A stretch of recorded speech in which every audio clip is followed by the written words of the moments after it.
There we go. I got one.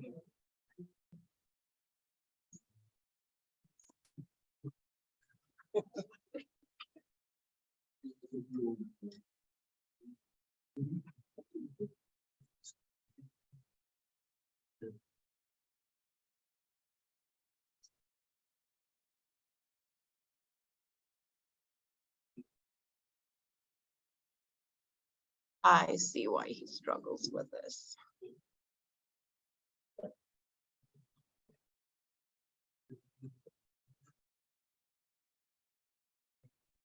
Close to the head.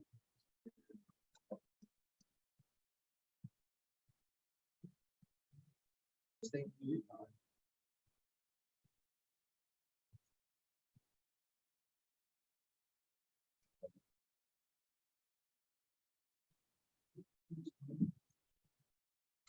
And with it.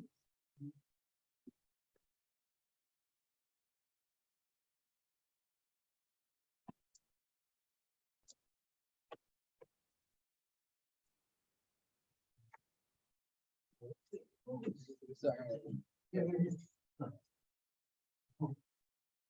Yeah.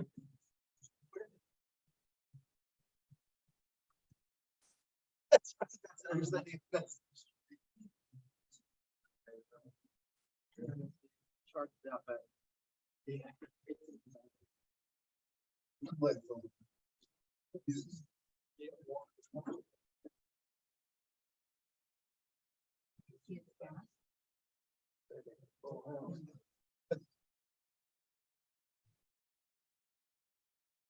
I did receive a update from him. I can just give orally.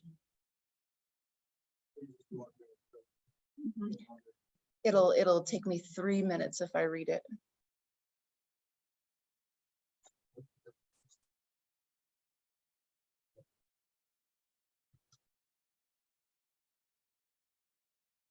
You prefer to have the entire resolution for the adoption ordinance read aloud, or It does not have to be.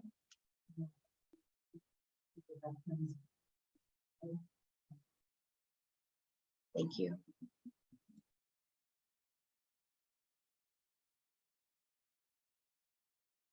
Oh, darn it.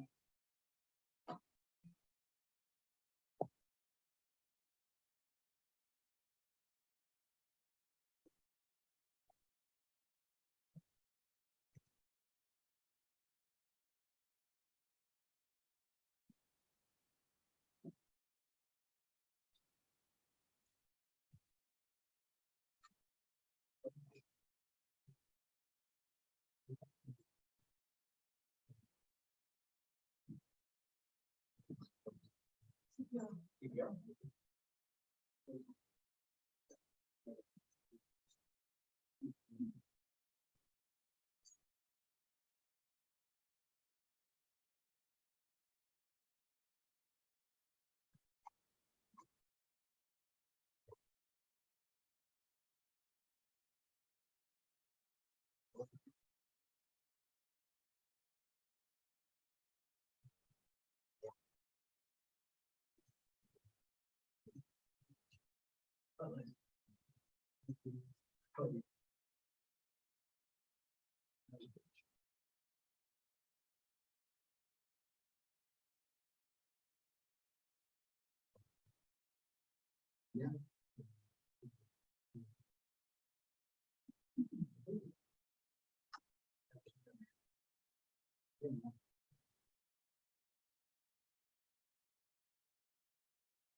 Yeah.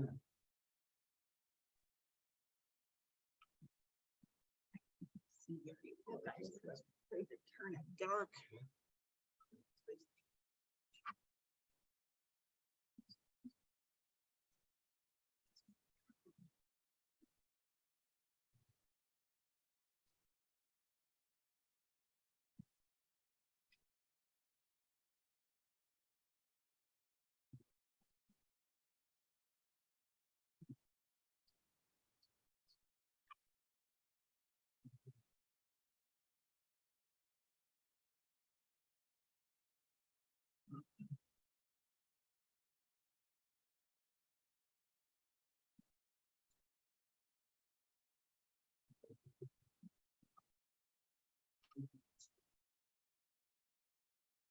I am quickly learning what the issue is with this, and I think that I have a proposed solution, but not enough time to make it work tonight.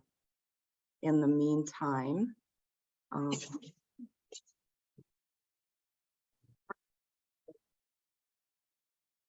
got that out of the way.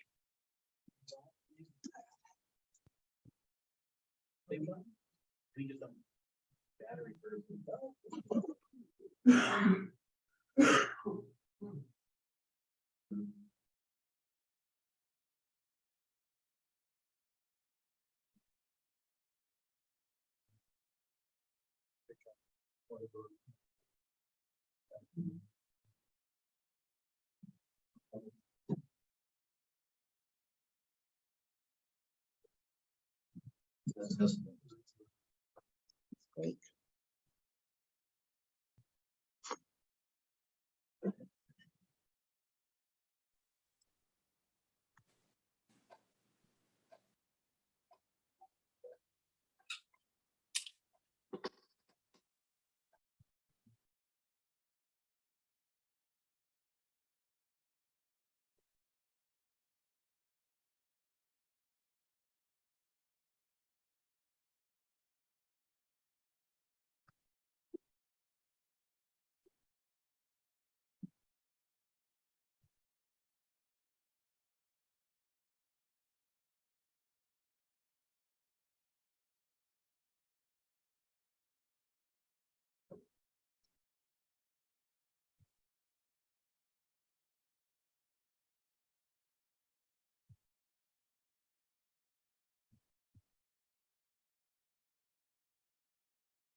We'll be swapping back and forth a little bit tonight, guys. It might be a little bit clunky, but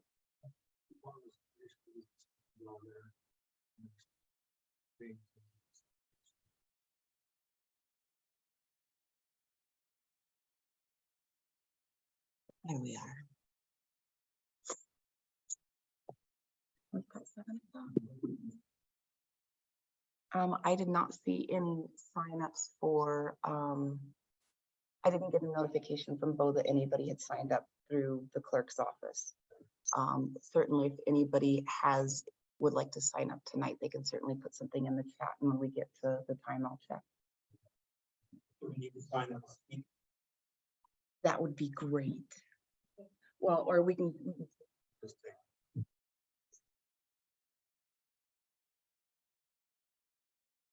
Okay, I got 7:01, I'll go. Trustees.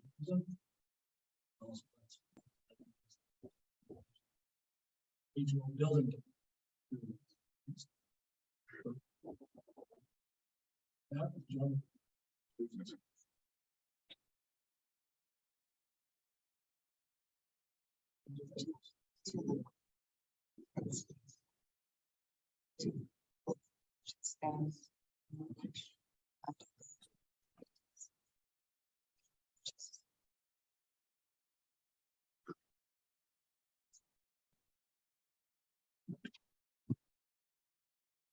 Hi, Becky, I can't hear. Test, can you not hear? Oh, I hear you now. Thank you. Yeah, that shouldn't be that hard. Can you hear me? Becky wants to say. Todd, but we cannot hear Becky. Can you hear me now? Not well. Hang on a minute.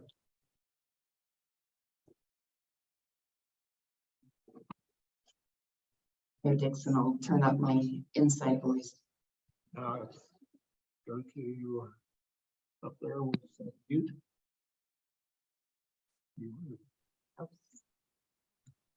Pardon, that's why Becky's doing double duty tonight. She's not used to that.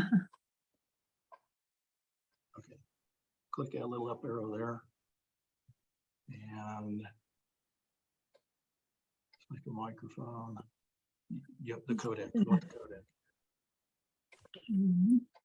Okay. Did someone say something? Something. Yeah, no, not more. That's fine. How was your weekend?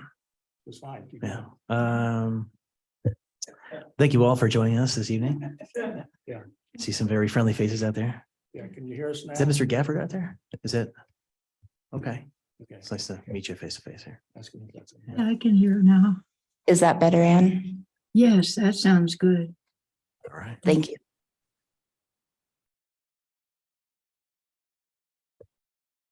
Okay. So moving on to item number 2, additions, deletions, or corrections to the agenda. Do we have any?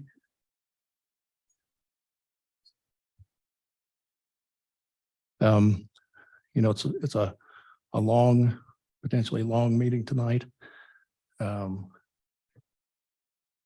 If we need to consider a hard stop and table, we can do that, but we may want to see how far we get. So probably around, we're still here at 9 o'clock. I'll be asking you how much further you want to, how much longer you want to go. Is that okay? Okey-doke. If there's no additions, deletions, or corrections to the agenda, I'd entertain a motion. Motion to approve the agenda for this evening? Second. It's been moved and seconded. We approve the agenda for tonight. All in favor, say aye. Aye. Aye. Any opposed? Motion carries. Item number 3, our consent agenda, which is the approval of meeting minutes from the last meeting. Any corrections, additions? If not, I'd entertain a motion. A motion to approve the agenda from February 7th, 2023. Second. It's been moved and seconded. We approve the consent agenda. All in favor, say aye. Aye. Aye. Any opposed? Motion carries. Okay, our next item is public input, 3 minutes per speaker, and I think we'll go with folks here in person first. And so I thought I saw a couple hands raised early. If you go up to the podium, make sure the blue light's on, just like that.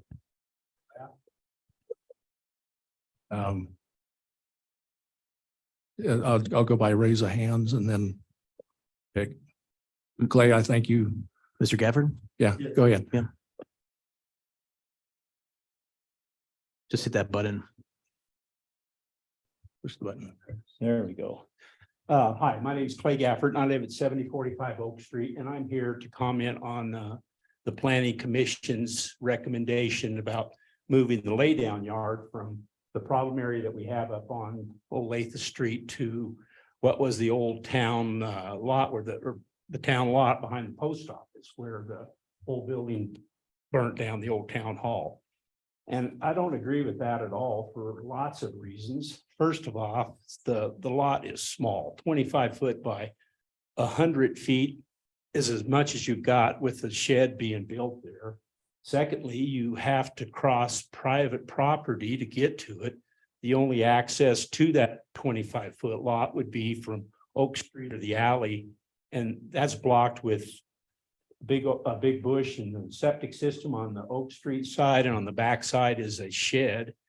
And also it's trespassing on the Pinman's property. And just a few days ago, there was a huge confrontation that 911 got called and the police had to show up. You could review it on the town police record that it happened because the owner was mad because of the delivery truck for the pantry backing through there, what it has for years, and hitting their building and tearing it up. And so came to a head, the cops were called, and then now they will have to start making their deliveries down the alley. But in the meantime, the planning commission has recommended that makes a lay down yard. That makes no sense at all. It's way too small for it to be there. I think looking around, there's a lot of the only reason I think the planning commission recommended it to be put there is because of the zoning. There's 3 pieces of property owned by the town now. This piece, the old town hall, and the lot down at the end of town, where if you needed a place for a lay down, you could have it. The property right behind the building here, which is zoned the same as the lot down on Oak Street, there's more square footage right back behind the building here than there is downtown where they're talking. That's totally residential zone. All of it's R1 surrounding the area that they're recommending that for, where up here it's all utility or public owned land. Not saying that is the town hall, the town yard has quite a bit of room down there. If you go look and see, the town yard is full of stuff that shouldn't be there, in my opinion.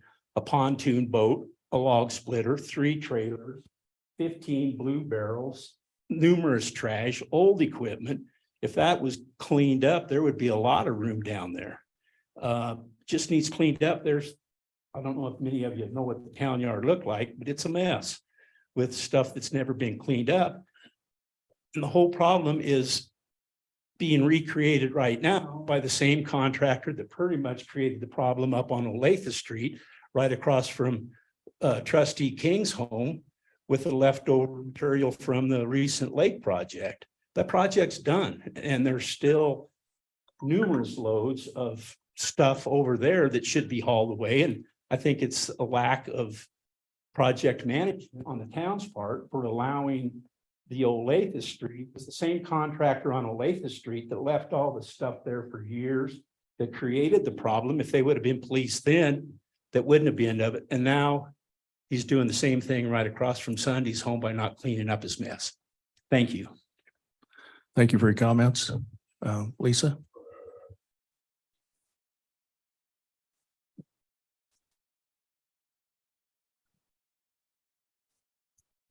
Lisa Bonwell, 10691 Illinois. I just wanted to speak about the guardrail problem that I think it's part of the Stilling Basin project, that I've been driving up and down. Today I was by it 4 times. It just feels really tight. And I think it's creating its own kind of danger. And I just hope that you guys will readdress that at some point. Maybe be able to change it in some way, or maybe or explain it, what's going on to the town people. And I just think there's still a lot of people concerned. So just bringing it back to just remember to address it. That's it. Thank you. Thank you.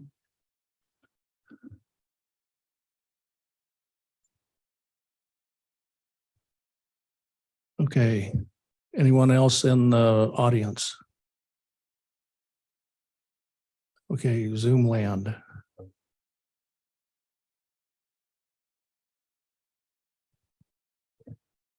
Anyone on Zoom like to comment? There's nothing in chat.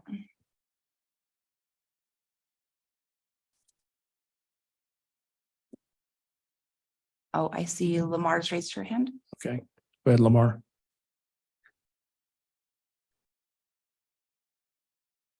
Okay, I was looking at what's in our packet, the communications from the attorney regarding right-of-way zoning, the communications between our mayor and Austin, the attorney.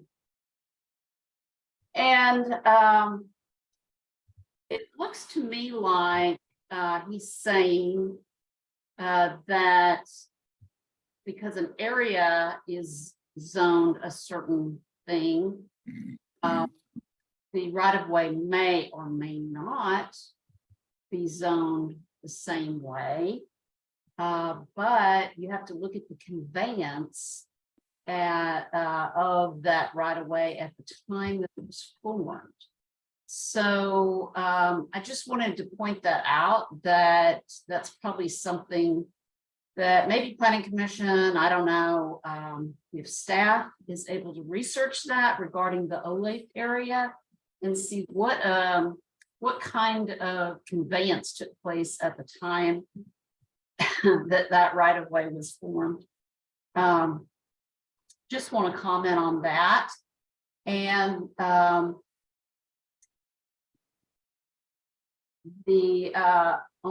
think that's everything I had to comment on. Other than we're missing the recommendations in our packet from the planning commission. We had 3 that were voted on. And I don't see them in the packet. So it is a big packet. And if we have to extend to another date to finish up this meeting, I guess maybe they could be included. Okay, thank you for your comment. Other Zoom?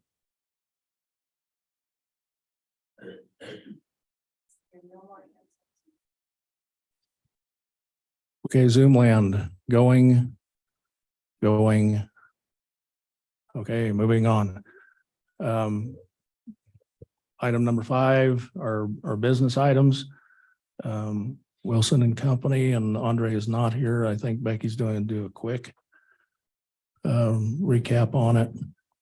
And then this is maybe something that may end up getting tabled to another meeting. So definitely Mr. Breakin-Lemon's not being able to be here this evening. He did prepare just a couple of paragraphs that I can get through pretty quickly as far as an update goes. And this is the comprehensive roads and drainage plan status update for today, March 7th. There were 3 phases of work, data collection, digital GIS plan layout and preparation, and engineering analysis. The first 2 phases of work are completed. The remaining work is about 50% complete, or about half the roads have been analyzed such that the ultimate corrected cross sections are identified. The ultimate cross section will be the standard for what the road for that road for general maintenance or major rehabilitation after a storm event. This work involves on-site and plan analysis of drainage and roadside ditch and culverts for each roadway. This is a detailed and time-consuming process, considering we are analyzing each road's drainage characteristics and reviewing the hydrology and contributing runoff flow rates for each road. The analysis will provide ditch sizing, cross slope, and potential new covert locations that best accommodate runoff for minor and major storms. Presently, we've mapped all the roads and have existing condition cross sections for all the roads. We now have accurate data for the town which didn't exist previously, such as center line miles of roadways, number of culverts, and sizing, which can be used for future estimating of maintenance and capital repair costs. The project could be capital projects. The projects that could be capital projects are locations for cross culverts and potentially any hardline ditches or gravel road reconstruction, including removals. There's a project scope here. The town does not have a standard for its local roads.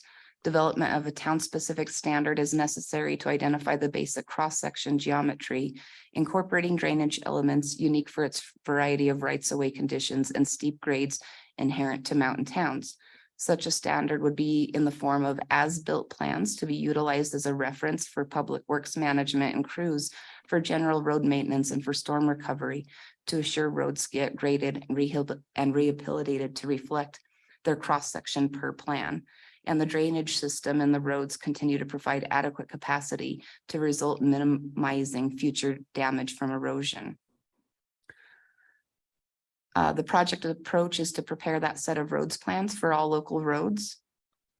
In Green Mountain Falls, these would be in the form of a plan and profile, include a horizontal stationed alignment, center line, ground profile grades, and addition of culverts, and change sizing and location of pipe culverts to accommodate minor storm runoff.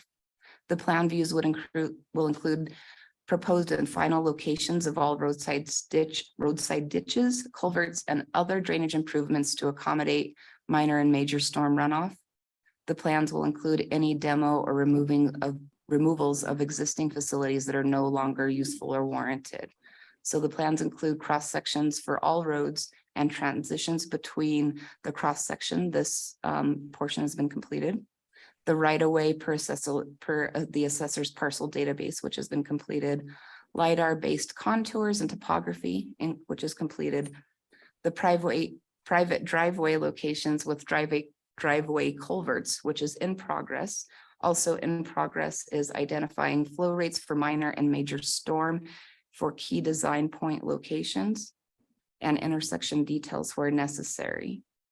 A key task will be analyzing the topography of the roads and incorporating that storm runoff data. And he anticipates that the delivery of these digital plans at the end of March and provision of a list of locations, capital, and maintenance projects. The digital plans will be a GIS product and can be utilized online by laptop and by operators both in the office or on site. And of course, hard copies may also be produced as needed. So he does anticipate being able to come in probably at one of our next coming meetings to present at least a final draft of this project. Wanted to have you in the loop of where we're at. If you have any questions regarding any of this, and I will send this out so that you have it and can read it in more complete detail. Please let me know and I'll compile those so that he's able to refer to those and answer those during And his if we'll presentation. need that write-up included in our minutes. Absolutely. Okay. No action, since there's no action on that, we'll go ahead and proceed on the item 5B, Planning Commission on strategy areas of focus. And Paul, that is you. All right, thank you, Mayor, members of the board, neighbors here and online. I'm Paul Yingling, 11120 Pueblo Avenue. I'd like to speak for about 10 minutes this evening on a request that the Planning Commission made to me about facilitating some dialogue around our capital improvements and strategic planning. So I'll describe a little bit of background of how I got to this project, what I hope to offer, and then receive your feedback and try to answer your questions. So just a little bit about my background. I work as a strategic planning consultant, and usually for government organizations. The work that I was asked to do for the town is actually very similar to something I did for the Bureau of Reclamation in the Department of Interior. They had a good strategic plan on paper, but they weren't actually doing it on the ground. A very smart person developed it in an office, and then it sat on a shelf and nobody actually did it. So she asked me to come in and facilitate some dialogues with the belief that if people had input into the plan, they'd buy into it more and the things would actually get done, a belief I agree with. So you'll see on page 5, a description of what we hope to accomplish. That is, first and foremost, get input from our committees on capital improvements and revisions to the strategic plan as necessary, to celebrate successes, the things we're doing well, and then finally to do just a bit of training for our committee members on strategic planning skills more generally. You'll see at the bottom, it might be a bit blurry, the timeline that we hope to follow, and that is we hope to give a planning template to our committee chairs by the end of this month. And then over the next 6 weeks, do some facilitated dialogue and training, collate that input, get it back to the Planning Commission, ultimately to the Board of Trustees for revisions or sustaining of the strategic plan. So Becky, I'm going to ask you if you would please to go ahead to page 8.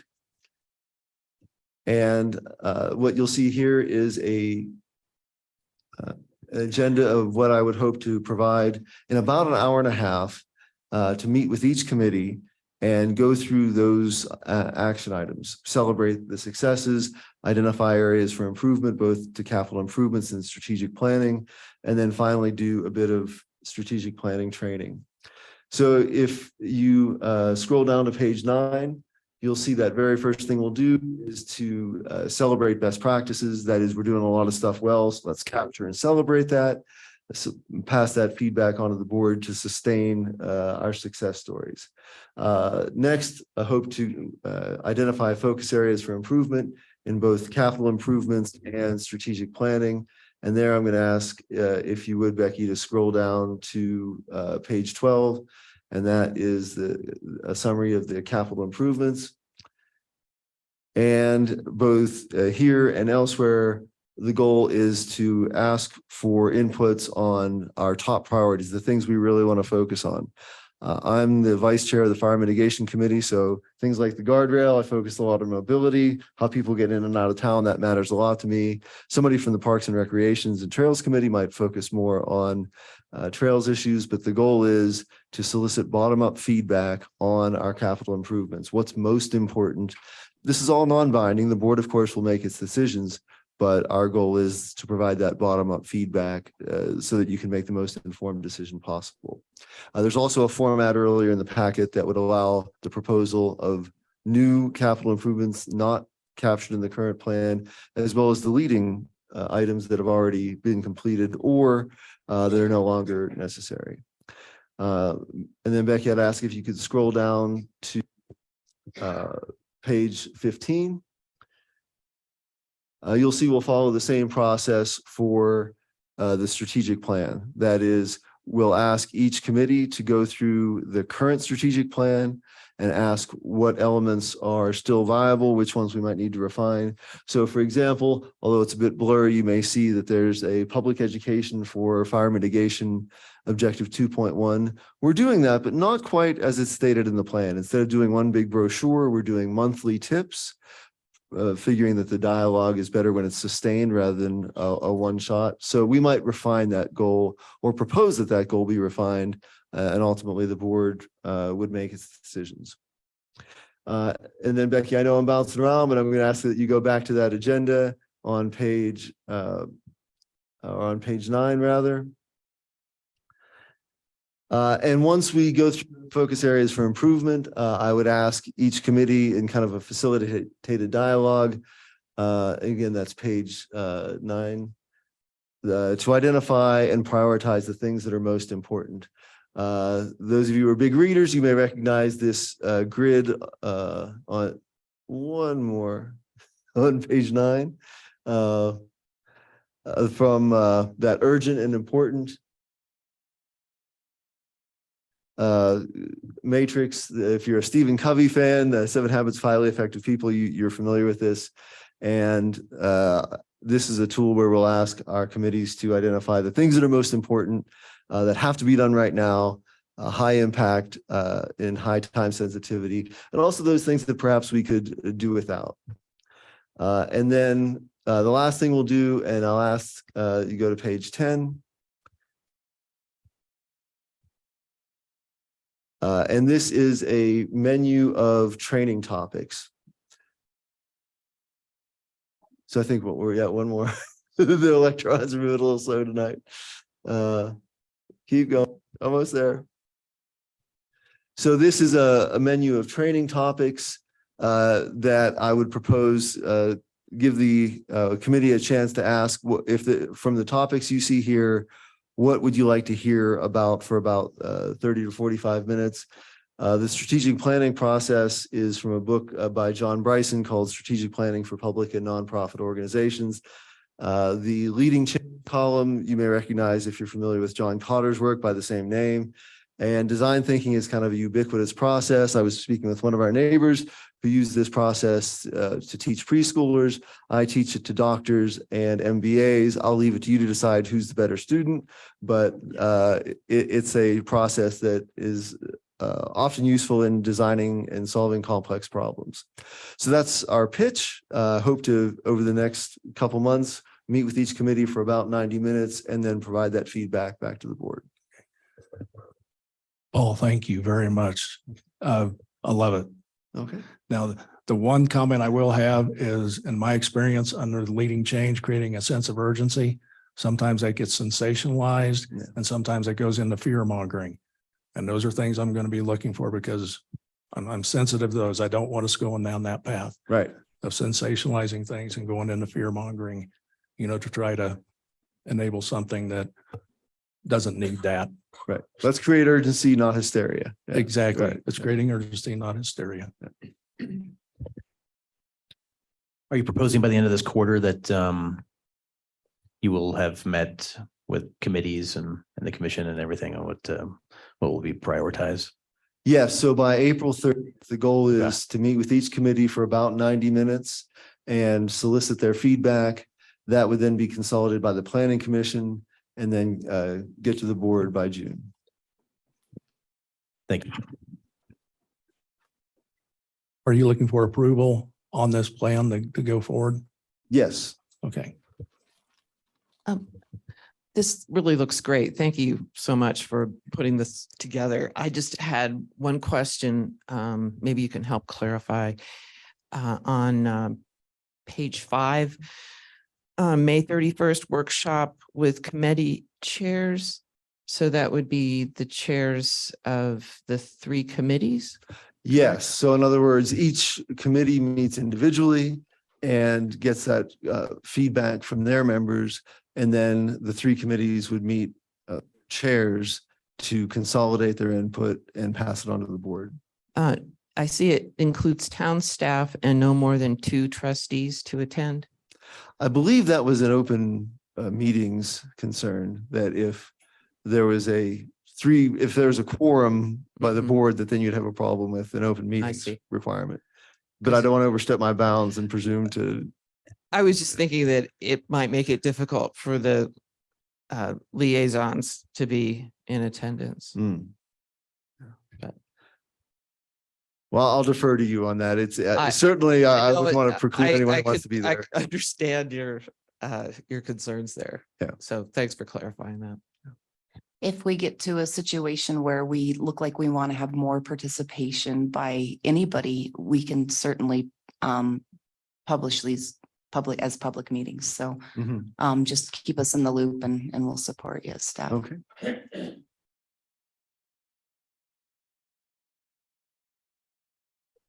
Trustees, any additional questions, comments?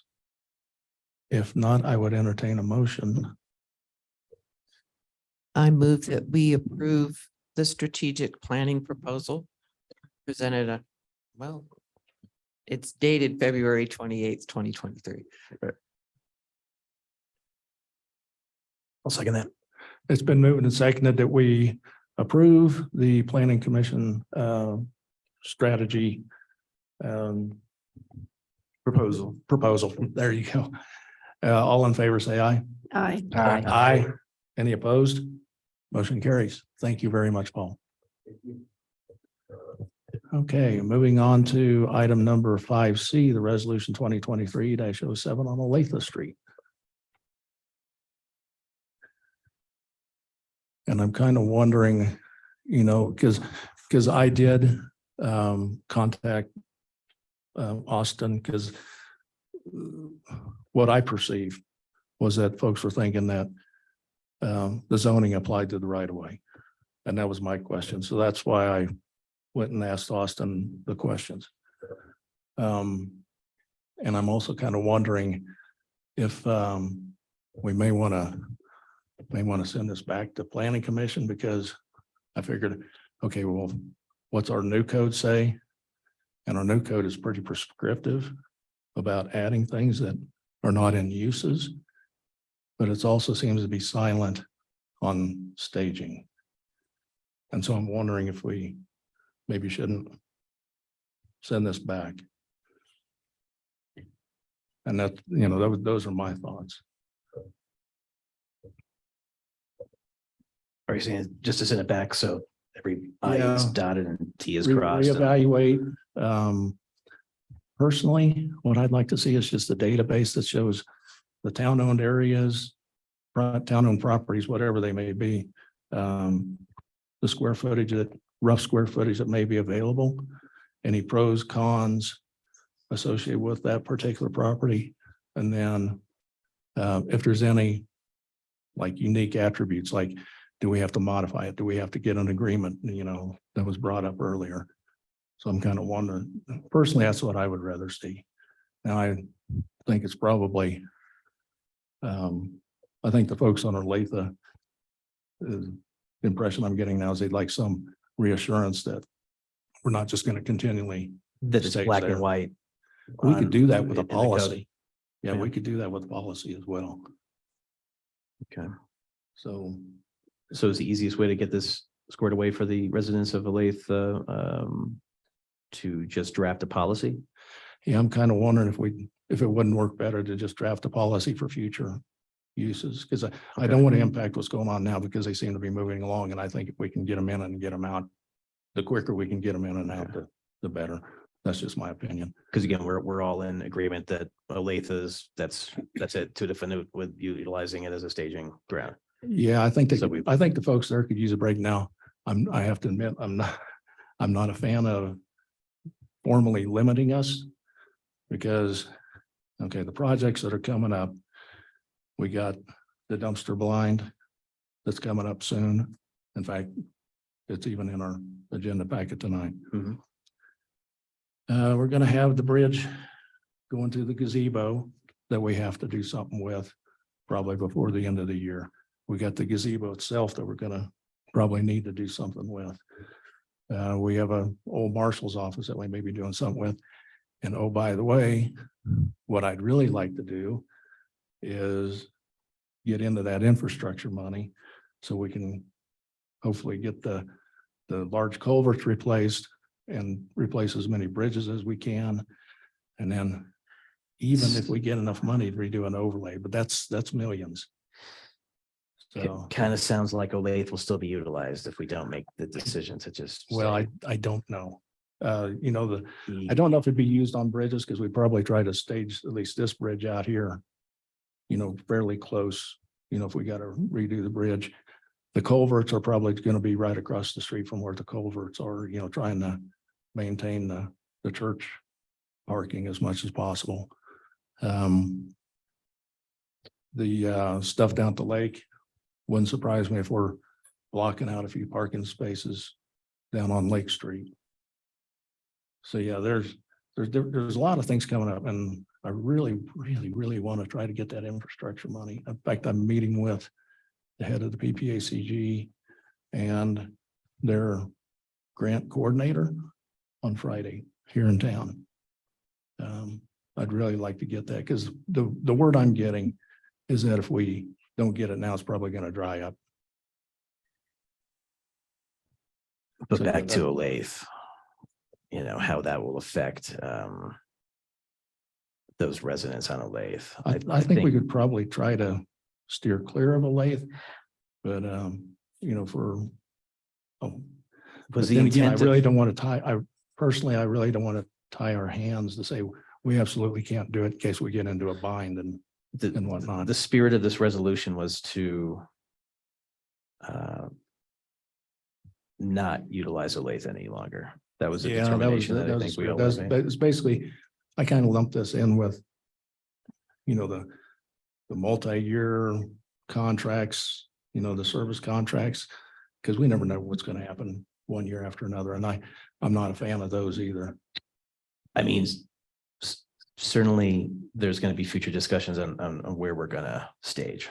You know, I think it'd be good to try to plan where we stage it. Does this mean there won't be a policy drafted to not utilize Olathe for a staging area? I think we could probably On the do a request of the policy residents?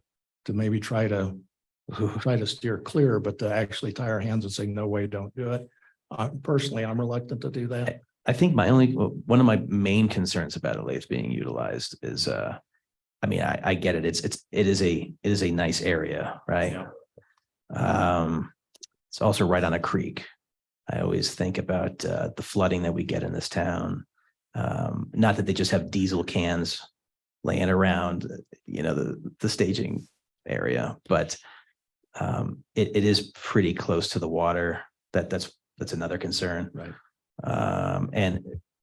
But certainly the main concern being that the residents really don't like looking down on that being utilized as a site with beeping machinery all day long. And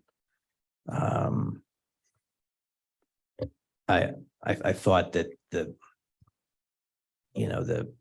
spirit of this at least was to set in stone that it wasn't ever going to be utilized again. Yeah, you can't ever set anything in stone, even if we did an ordinance or a resolution, all it takes is a new board coming in and they can. But we could always turn it into a conservationist area, in which case nobody can touch it with a 10-foot stick, you know? I mean, we could, there's things we can do. Yeah, to and then a protect new that board area. can come in and just undo it too. So, Well, for that new board and mayor, that's something they would have to, you know, deal with the residents in that immediate area. It seems always that there's going to be an issue with that area. Trying to find a new staging area. You know, I've been driving around town trying to look at, you know, some private property that looks like it's falling apart. Can we purchase property, for instance, like on El Paso Trail? You know, whoever owns that's dilapidated, falling apart. I don't know. It's private property, but things to explore. I mean, we've given away a lot of our property here, our town land, you know, areas that have been annexed over the years, areas that could have been utilized, the sky space parking area that's like a literal pit. You know, it's a shame that what was sold or you know, for, yeah. I mean, it's like there's a lot of property that Probably can't change it now, but probably premature in saying this, but staff is considering 2 non-town owned options. And Yeah. I don't want to say anymore because there may be some negotiations. as far as involved. leasing and yeah, I got you. But so those realistically sound like pretty good possibilities, better than Oak Street. That's going to have a, you know, trash receptacle, bear-proof trash receptacle. Not going to be able to really fit anything there. I mean, I drove down there today. I must have walked around it for like a half an hour, just scratching my head. Yeah. Like this, you know, it's zoned for multi-use, but obviously nothing's ever going to fit there, other than, you know, what future projects we hold for bear-proof Yeah, receptacles. and a lot of it also depends on the project and the size of the project. Some of them, they don't need much staging, others need a lot. Right. So yeah, but I think I would agree that, you know, the folks on Olathe probably deserve a break. It was mentioned by Clay that behind town hall, is there a viable flat area anywhere in this immediate vicinity with it? Is it too sloped? Yeah. Nothing that we could dig into and put retaining walls up on. You know, again, because this is specifically about Olathe, this resolution. I mean, I'd really kind of like to, if the shortest distance between A and B is to draft a policy, you know, and you know, not utilize that. I know we want to keep our options open. We have a park. It's very nice. We don't want to mess that up, but that's town owned land. We have trail parking, in which case, you know, those could be staging areas, you know, spread out throughout the town. I mean, terrain dictates what we can do in this town as far as like where we can build, store things. And I get that. But I thought we were kind of on the same page for really defining Olathe as like an area that would just not be utilized for staging. I guess that's the only, it's kind of like a promise-ish, you know, but I don't know. It's I mean, I have driven up there, taking pictures of it too, from like what people would be looking out at their back porches. That fence doesn't do much to cover the view from above. And again, the proximity to the creek. I mean, that's another thing too. That's kind of lousy. You want to comment? Yeah, I mean, this has been an issue that's been ongoing for a long time before that staging area. Yeah. It's a lot easier for people just to put stuff there and look the other way and not listen to the people who are complaining around there. I mean, it's been going on for years and years. Old culverts, boulders, down trees, one thing after another. And it's the entrance to our town as well. Yeah. So everybody's driving into the town and they get to see the construction yard. I get that we don't necessarily want to limit our options. But I think we could look at some other things, do some other things. Make it a priority not to put all of our construction stuff out in the middle where everybody has to look at it. The people that have been complaining about it, you know, deserve to be listened to. What's the trustees' thought on maybe sending this back and reassessing? What are we reassessing? It sounds like the reassessment is just to kind of renege on something that we, you know, kind of wanted to help those immediate residents out with, you know, if a policy can be removed at any time, can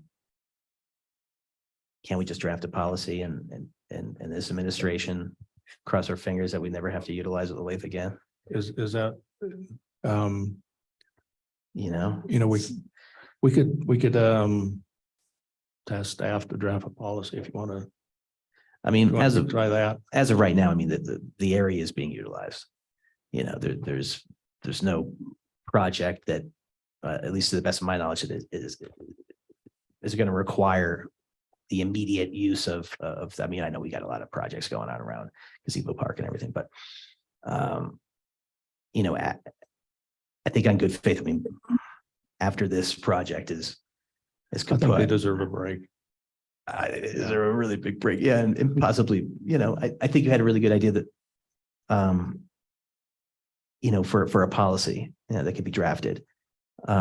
Maybe something that just straight up says we cannot, we're not going to plan on utilizing a lathe like anymore.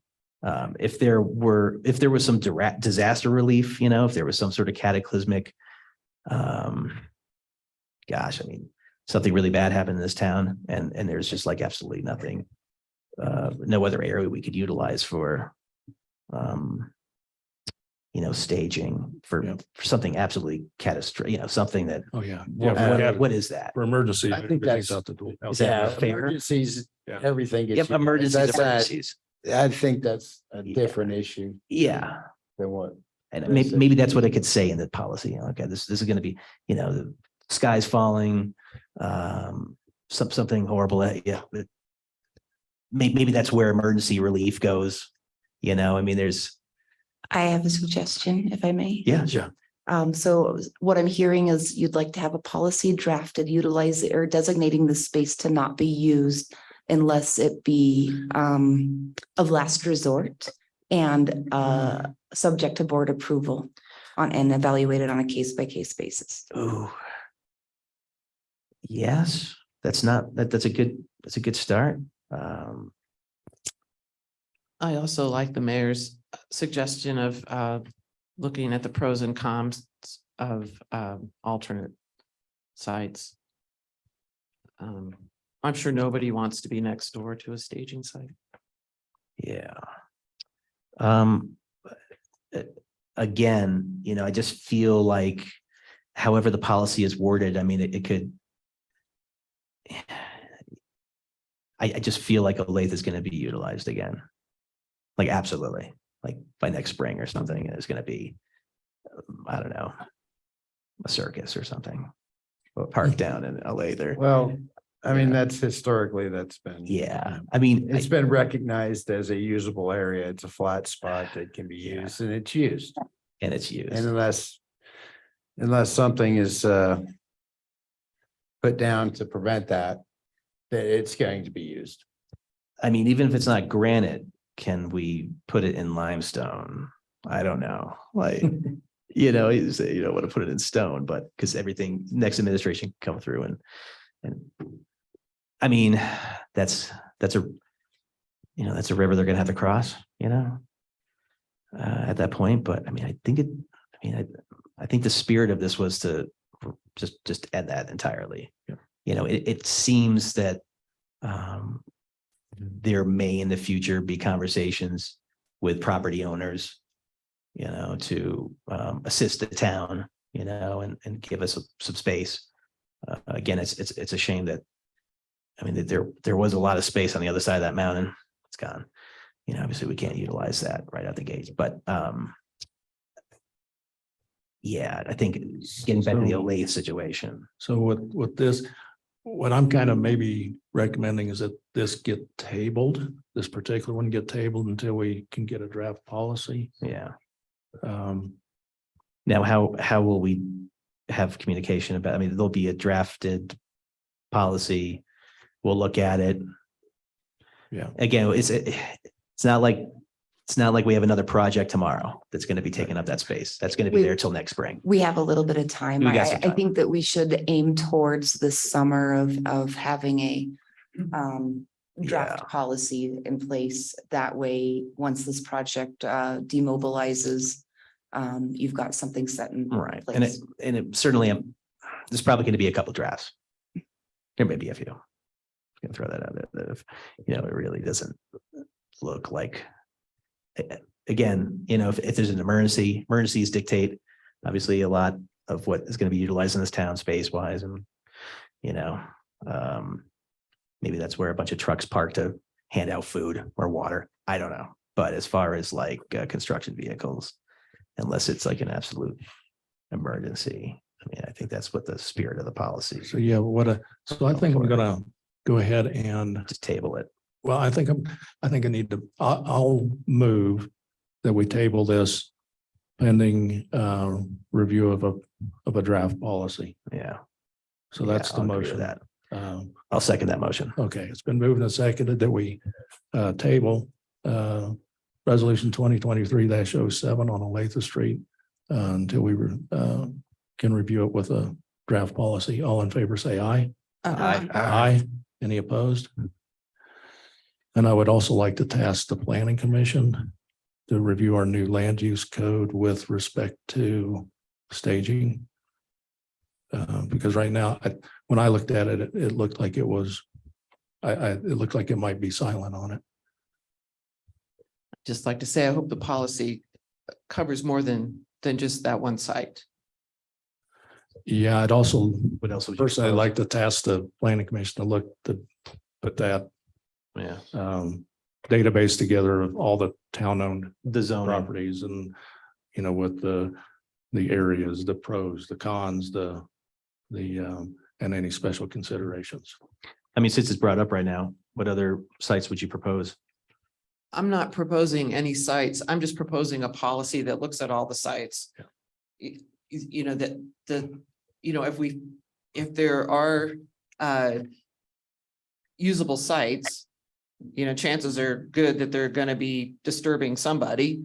Mm. So I just think we need a policy that's fair and doesn't say, okay, we can't do it over here, but we can do it over here. I just think the policy needs to be a little more thought out than just no on one place, and Okay. you know, anything else is up for grabs. I just think, yeah, I think we could come up with something that's a little more comprehensive. So Becky, is that enough direction? Okay, And I want to have everyone go back to our November 15th meeting, where we voted on the variance for using that area for staging.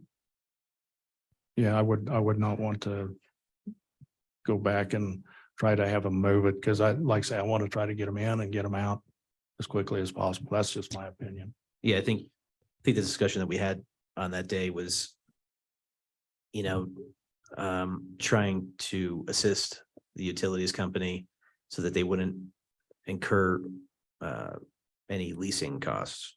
I believe that was one of the things that was brought up in that meeting, that, you know, we would give them that area so that, and, you know, of course, I'm not going to necessarily say that they have deep pockets, but they have, certainly they probably could have explored that, you know, like that, but, you know, the board made a decision, and It was voted on. It was voted on. decided on. I don't think anybody's brought up that they're gonna want to kick them out. Okay, I haven't heard that. yeah, I mean, they're We're there. trying to trying to get Give it some out. relief to the people who live in that area. Yeah, post this project, yeah, after this project, Okay, but, all right. okay. Are we ready to move on to item 5D? That would be the PRT on board members. Is it allow sequence or will? Okay.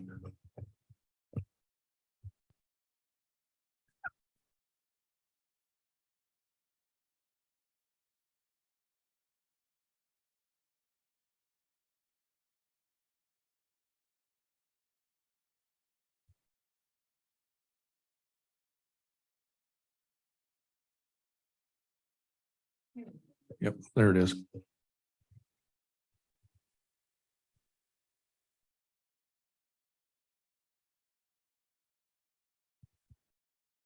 So we did have a new application for a volunteer to join the Parks Rec and Trails Advisory Committee's committee. And we do have folks from the PRT present. Would anybody like to address this application? They did move to approve this at their last board meeting, and we do have in your packet a memo from them detailing that. Do we need to have PRT addresses or are we comfortable with moving forward? Was Phil here? No. Jesse's not here, but I'm vice chairman for that. It was unanimous. Hang on. If you're gonna speak, I gotta have you up on the microphone.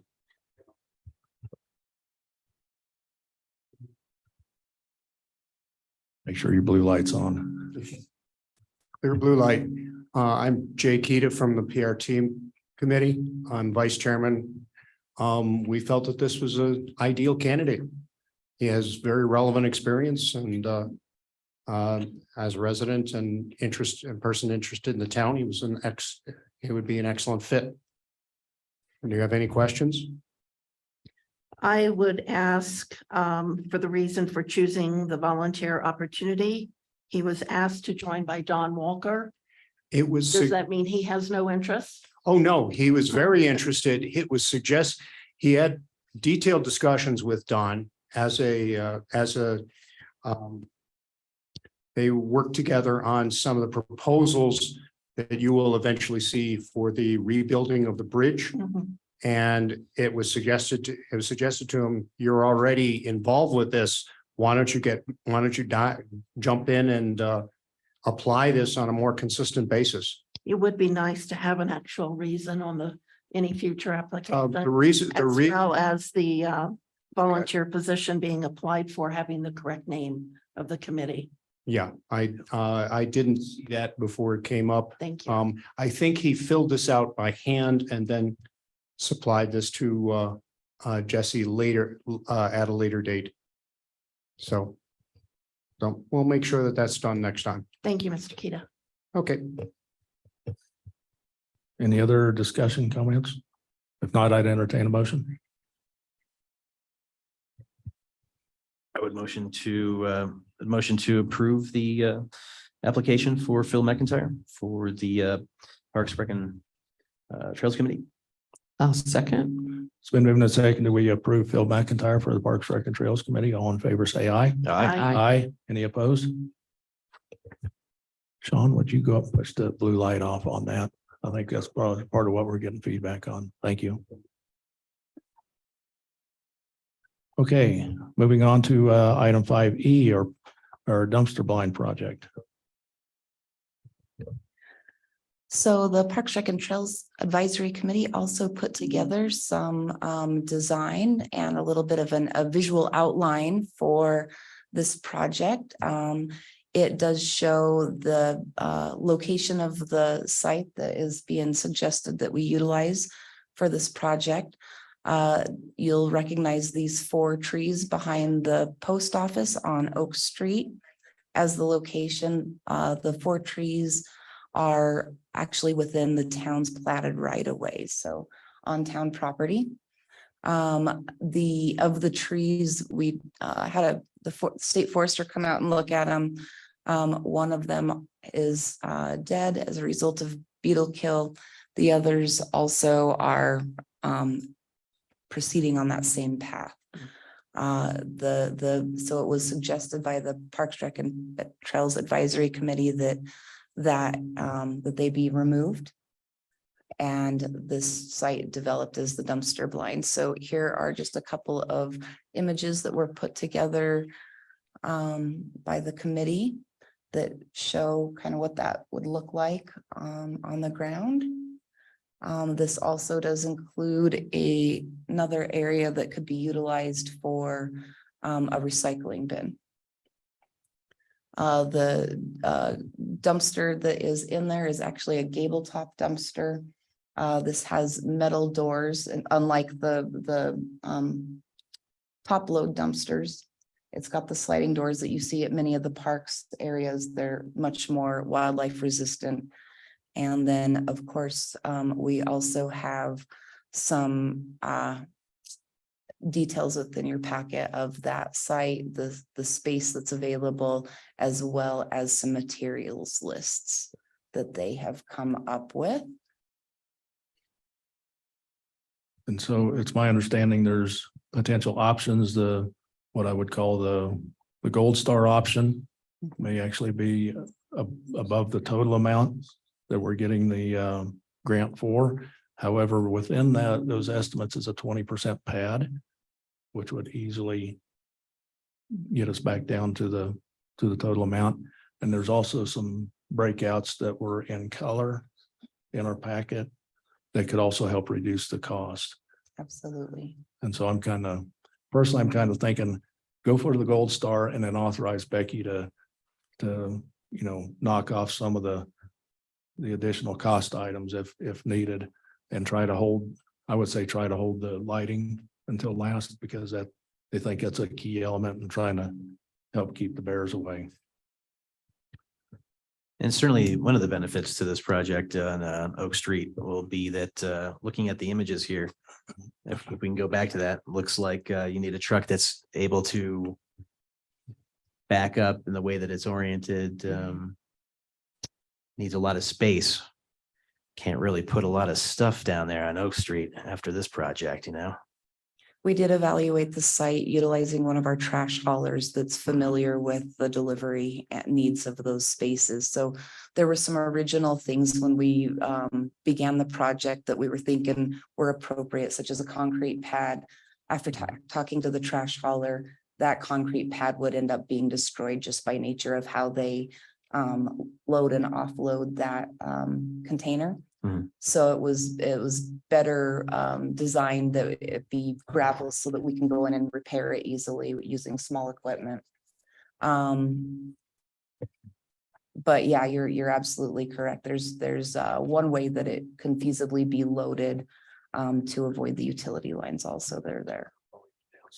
And then, of course, there are those additional items. Some of those items can be, as far as the electric, I think the electric will be the piece that was not considered in the original application for this. So it's something that can certainly be considered afterwards.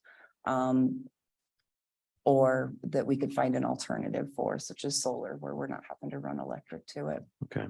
And again, these are all estimates because the contractor hasn't been necessarily identified for this, so. Okay. That's correct.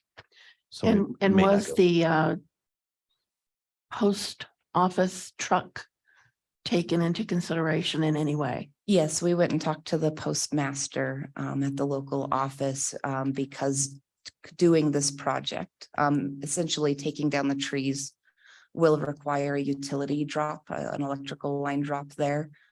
So we were requested to do that during the middle of the day to where it's not going to interrupt their service.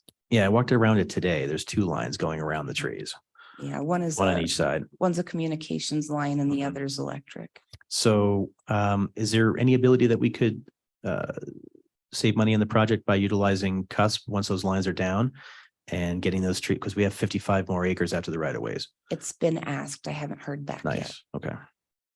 And again, I want to clarify the post office Penske truck is what was taken into consideration The delivery truck that delivers the mail. Yes. and picks up the mail. Yes, absolutely. The That's why large it was, Okay. that's why it was suggested that we not impact their operations until after 10 a.m. and that we have it complete by 2 p.m. so that we're not impacting them. And once it's complete, I mean, it looked like today when I walked around it, that this would fit, perfectly where it's going in front of that storage unit and the loading dock of the post office. It did look like there was adequate space, once it's in place, yeah. The location near the post office, I think, may really enhance its utility, that more people may use it, since the post office is something that we all use. Yeah, you could just bring the recycles down with you while you go pick up your mail. And obviously there's a lot of junk mail too that could go straight into the bin. So yeah, if it fits, it looks like it could be a really good location. And it's like the only thing that will fit down there. You know what I mean, Mr. Gabber? It's called a community dumpster. Does it mean everybody in the community can dump there? No, that is the intent of this project here was actually to clean up that commercial area down there. We identified that as one of the spots where the bears are getting into it most frequently. And so that was the intent of that. We will, as far as the recycling component of it goes, we will have to design a program that hopefully the community can participate in. Because I know that that's something that is a little bit more challenging for you all to be able to access affordably. So that was the goal of that piece of it. The recycling piece is going to have to come later. That project or that process has not yet been clearly defined, but we just thought while we're working on this space, it makes sense to include that in the project. I think by calling community, everybody thinks that they're going to be able to dump. They'll still have to pay for their trash.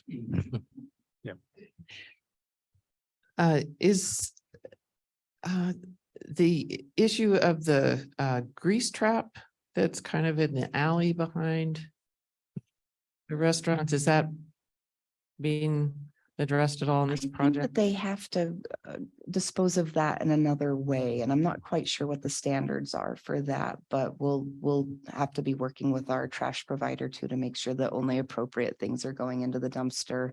It'll be a little bit of an educational process. But isn't there like a big grease trap in the alley? There is, So but that's that's a separate service Yeah. Okay. to come and empty that. So it wouldn't I be was part just of this. wondering, trash. but I mean, I'm sure it attracts wildlife. But yeah, Yeah, so this- I don't know if that's something that could be addressed, but anyway, I'm just wondering if that was part of the project. It's good to know. Thank you. Okay, thanks. Trustees, any more questions, comments? Do you want me to try to make the motion since I'm fairly familiar with the Yeah. options? Good luck with that. Okay, so I'm gonna move that we approve the recommendation from Parks, Rec and Trails for the dumpster blind. All options, but also to authorize Becky to trim things back as needed to keep us within the funding. I'll second that. It's been moved and seconded that we approve the recommendation from PRT on the dumpster blind. All in favor, say aye. Aye. Aye. All opposed? I oppose. Thank you. So 4-1.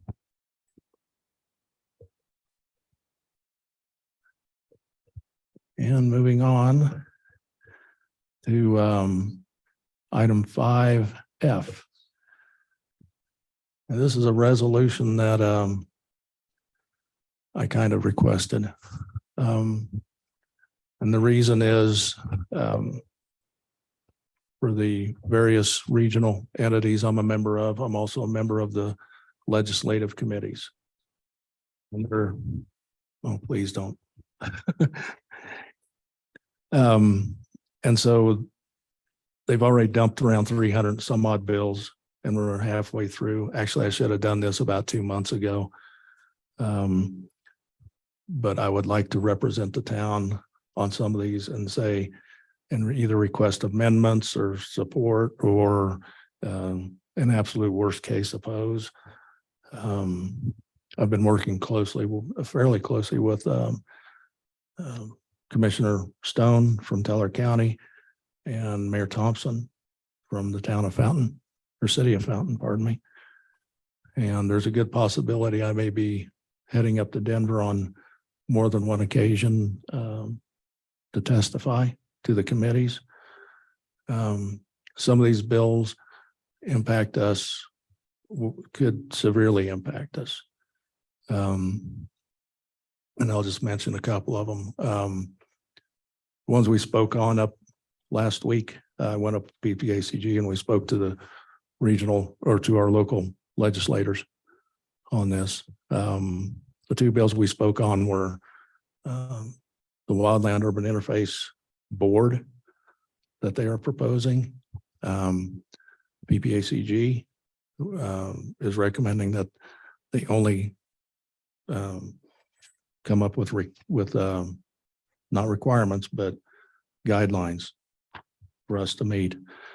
There's a very large concern that a 21-member board up in the Denver area could come up with things that we can't physically meet here.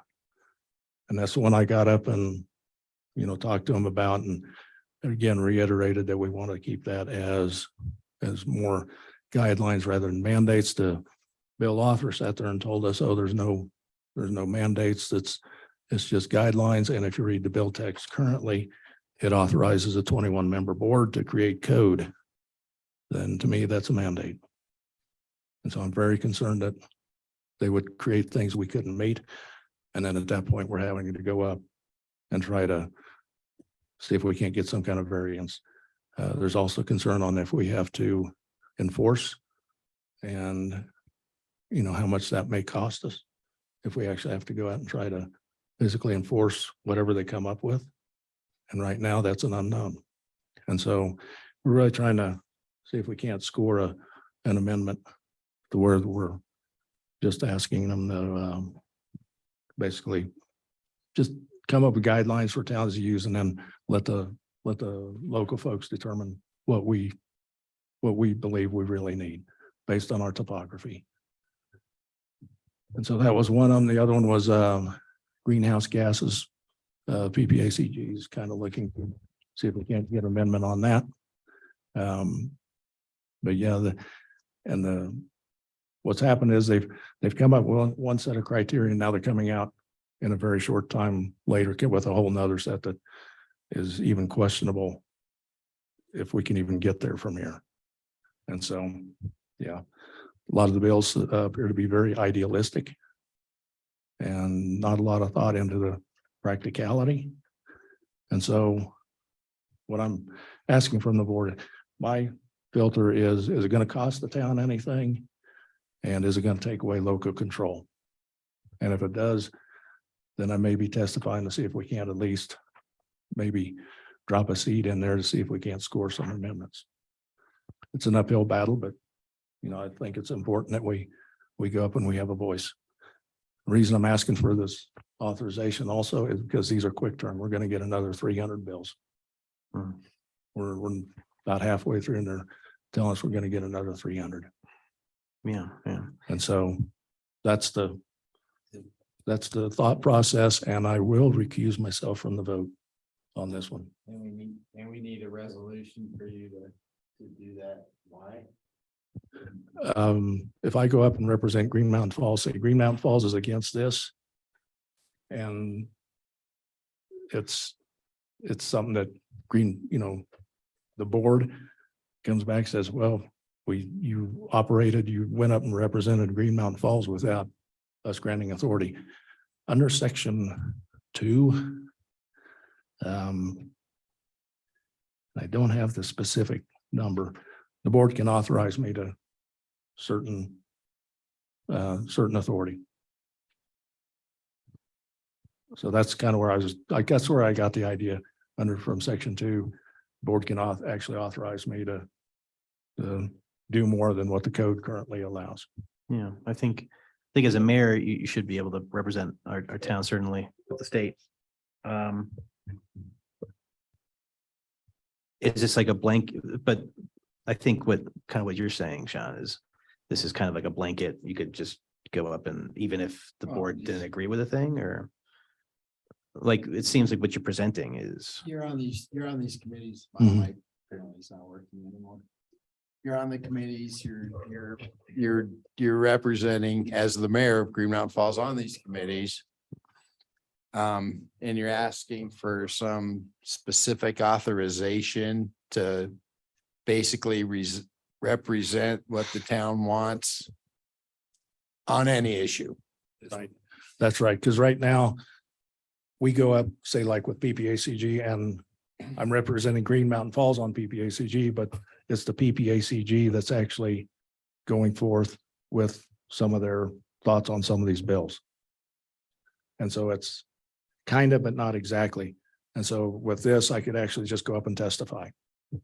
You know, I wouldn't be under the PPACG or PPRBD and umbrella. You wouldn't want just a case by case, because what if it's something in legislation that 3 out of the 5, including the mayor, are That's for or against. That's something that quite honestly, we're not gonna have time. Because these things come out Yeah. and they hit the You gotta floor, make a they hit move. the committees, they hit the floors, and you gotta move, and we won't have time to get together and say, what do you want to do on this one? I put what I've got so far in there, and that's something that I was thinking of doing is, okay, keeping that list up to date. And I can flop it up Yeah. at meetings and saying, here's where we're at, even with the list that I currently have in the packet. I think there's 3 or 4 bills that have already been killed. So. Yeah, so this is kind of a, okay, Todd, go off and try to represent us the best you can type of thing, but the feedback then is for me to keep that file up to date. And hopefully, again, when I look at, do we amend or support, I'm looking at, is it going to cost the town anything? Or is it going to take away any of our control? And those are the 2 filters.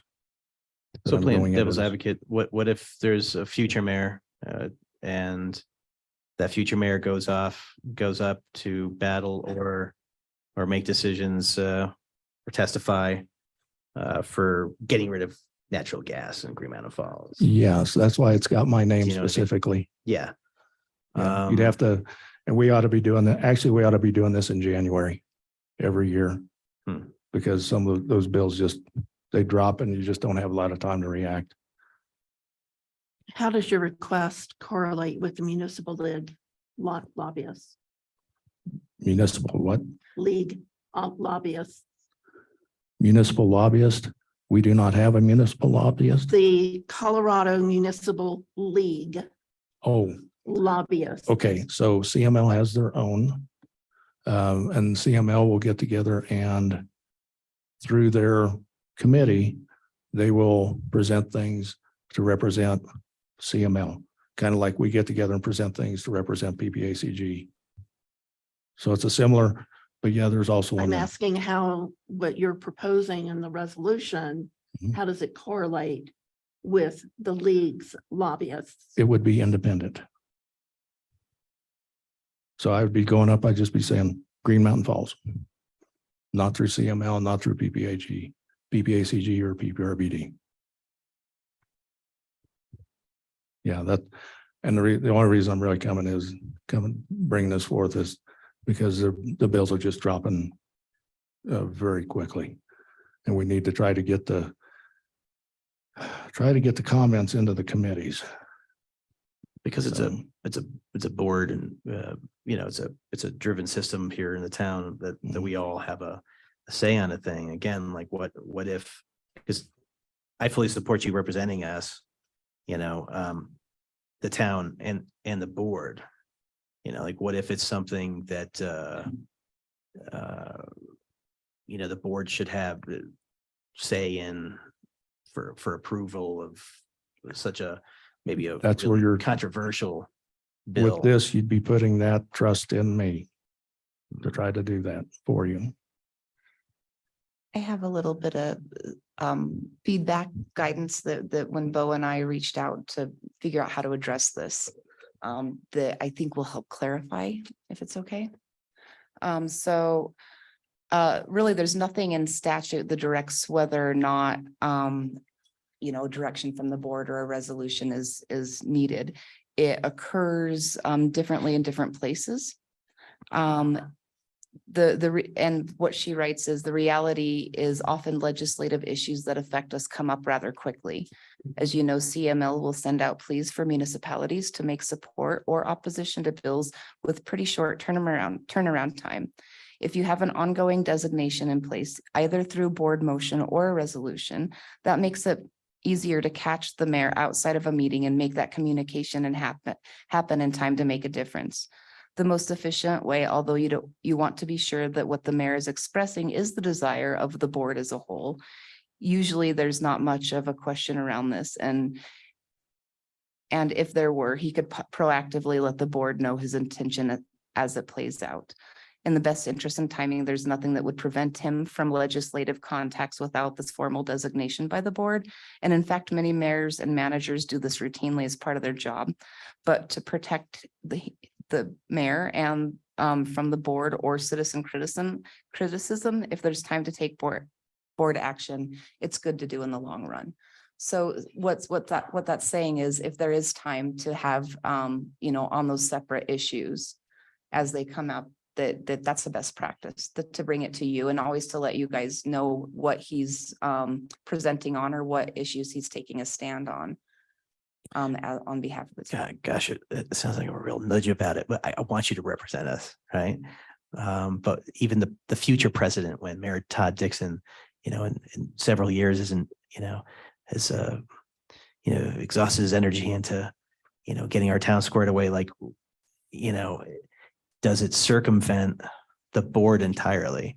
Like, just listening to what you were reading, Becky, it's a, I don't know. I mean, does it circumvent the board's ability to, where we throw our weight? Because ideally, I want to support the mayor, but what if it was something cockamamie years down the road, that could damage our town? So and this is the precedent we set, that this without current- the board being notified. Can we email? I'm sorry, I'll give you a second, one moment, but can we notify individual board? Because there's sunshine laws, but to let us know what the intent is when these, bills are about to be voted on and possibly passed up in Denver, that we could give the mayor a thumbs up, or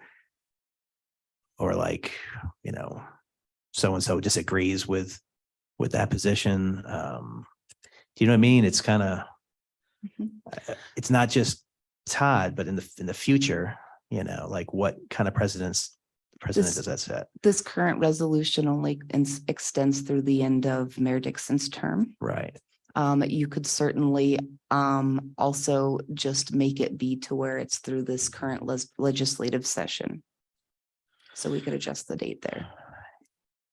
Yeah, I mean, again, if there's a schedule of votes about XYZ, per legislative session that we agree on or don't agree on, again, that's the thing, right? Because does that mess up any of our bylaws, anything pertaining to the board? I mean, really, that without the board's approval on a particular legislative subject, does that set us up in the future for possible, litigation, anything? If it's something that could, not that there's going to be legislation that's immediately going to hurt our town, but I'm looking at some of the stuff we're about to talk about here in a couple of minutes about the energy bills, international, energy laws, telling us that we need to electrify our houses, get rid of gas, and I guess that's what I'm trying to say is something that could be damaging to the town in the future. Again, not with Mayor Todd Dixon, but that the board is circumvented. Possibly from a future mayor. So I don't think that the intent of this resolution is to circumvent the board. Certainly if. It kind of is though, right? I mean, I'm not trying to be argumentative, I'm not trying to be really tough here, but isn't that kind of what it is? I guess is there a Well, way to wait, communicate? And what you just read was it shields him from criticism from the public. Because the board hasn't been, as a representative body, has not been advised, or he's going to say with a blanket statement that we are approving what he says without approving what he says. Yeah, there's that. That's I mean, what I'm trying to say. Yeah. and the work you do and all that, I mean, is it representing us with these boards and whatnot is great. And you can speak as a member of that board to legislative stuff. And you can also speak as the mayor of Green Mountain Falls without a blanket coverage of saying you represent everybody's opinion. Yeah, the thing. Need to work on this. I would have to represent myself only. I could not say I'm representing down at Green Mountain Falls. If I was just if I go in and comment on these on my own or try to go up and testify on my own, I can only represent myself at that point. Right. But that doesn't change the fact that you're the mayor of Green Mountain Falls making a statement. But this resolution basically saying you're representing everybody without anybody's input at a given time due to expediency. Like on the issues that you brought up tonight, that you're going to be going up there representing really Green Mountain Falls interests. I wholeheart. Some of Get them out of have, there. some have already gone through committee. And like I say, this should have been done, if we were going to do it, should have been done 2 months ago. Yeah. But yeah, there's some coming up that, like, I think, I forget when the appliance bill's coming up, but I definitely, if I can, at least go in and do the written comment on it. If I can tag along sometimes with the commissioner from Teller or the mayor from Fountain, I may tag along with them because they go up on a regular basis to testify. Yeah. Again, I mean, I don't see a future issue with not supporting you ever, like, I think you should get up there, If, And if it's I something that the will board say agrees that on. you can see on the file, not every organization that I'm representing Green Mountain Falls on, like PPRD has their own list. Right. BPACG has their list. The lists are not necessarily the same. And so there's different things that affect different organizations. They're basically within different wheelhouses. And so I would be looking at it from the perspective of being in the wheelhouse of Green Mountain Falls.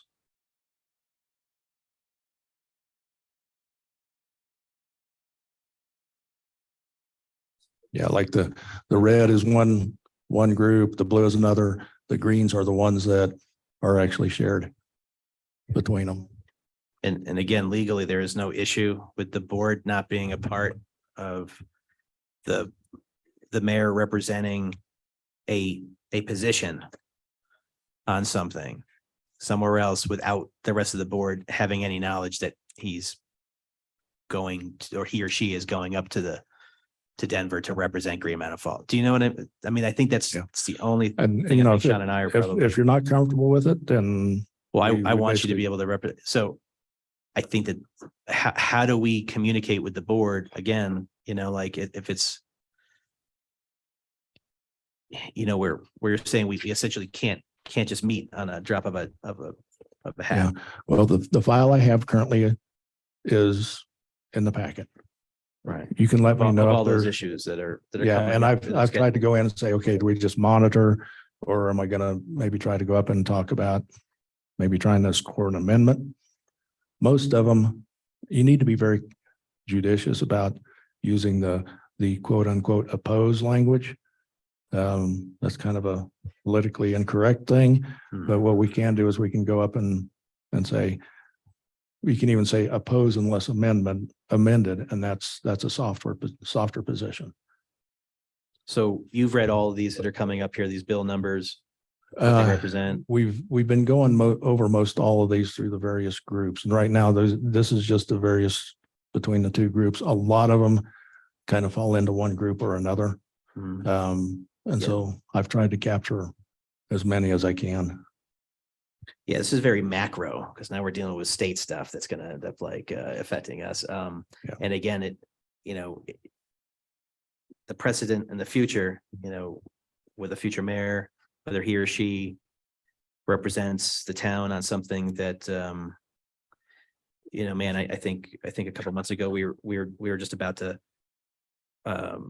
just get rid of entirely like Christopher Columbus Day, for instance, like what if the state, and that's a very contentious thing, our Right. And or like you Second say, Amendment law, if the something came filter, up with a, the filter I'm looking at through the town, like, okay, PPRBD has their set and they got their wheelhouse and their filter of the bills they look at. Mhm. PPACG's got a different wheelhouse and they've got a different basically set of filters on the bills they look at.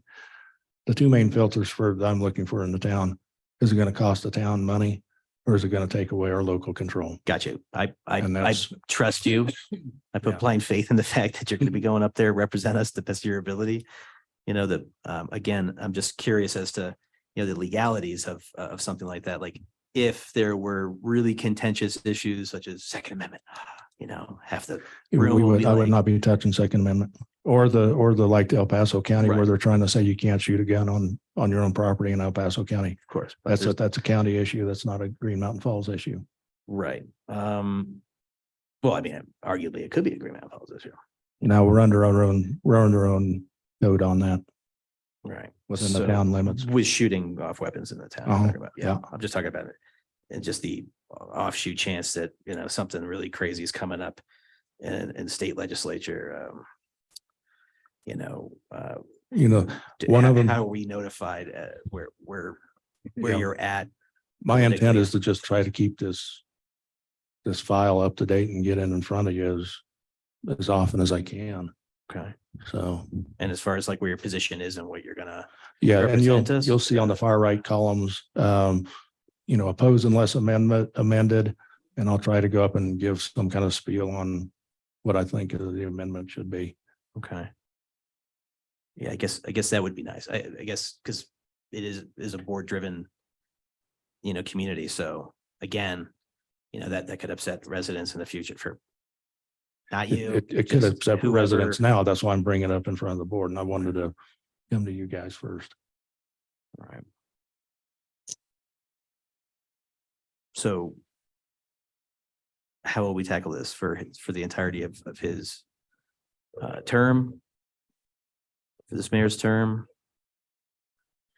That would be up to you. It could be either for the time hit for, throughout the end of his term. It could be for the rest of this calendar year or for the current legislative session. However you decide to make the motion, we can adjust the resolution. Okay. And again, apologize. I believe that you're going to be doing the right thing for this town.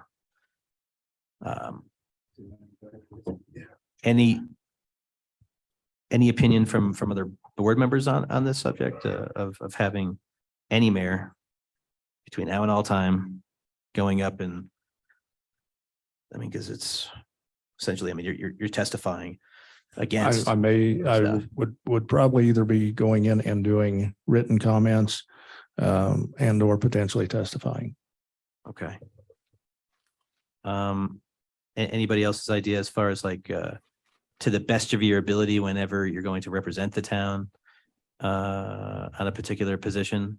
I mean, again, there could be contentious, things that, only the state of Colorado and, could, what are some of your feelings on that? Like what? Well, in how order it's to, communicated to I don't think there's any way practical to try to get, send something out and say, okay, I'm getting ready to testify either in a day or two, and then you all got to give me comments within a day or two or whatnot, or even hours, probably. I don't think that's just practical. And I wouldn't want to try to rush around and, because then you're relying on communications coming to you and then communications coming back to me. And then are we actually at that point violating sunshine laws when you're communicating back? Yeah, I guess with the sunshine laws, you wouldn't be able to like have a group email, like a chain email. I think it would have. Yeah, we'd have to individual. I have think 24 that's- hours, we'd have to have 24 hours notice and Yeah. that pretty much makes things, it wouldn't be worth it then. I would just withdraw it and say, yeah, no, thanks. Sunday cat, Sean had an opinion. Well, I understand the time sensitivity, but I hesitate to have any one of us represent the town without having the rest of the board's input. Yeah, So I'm sort of going back and forth. Do I vote no? Do I abstain? Yeah. But I am not saying that I will vote yes. Okay. yeah. I really appreciate what you're doing.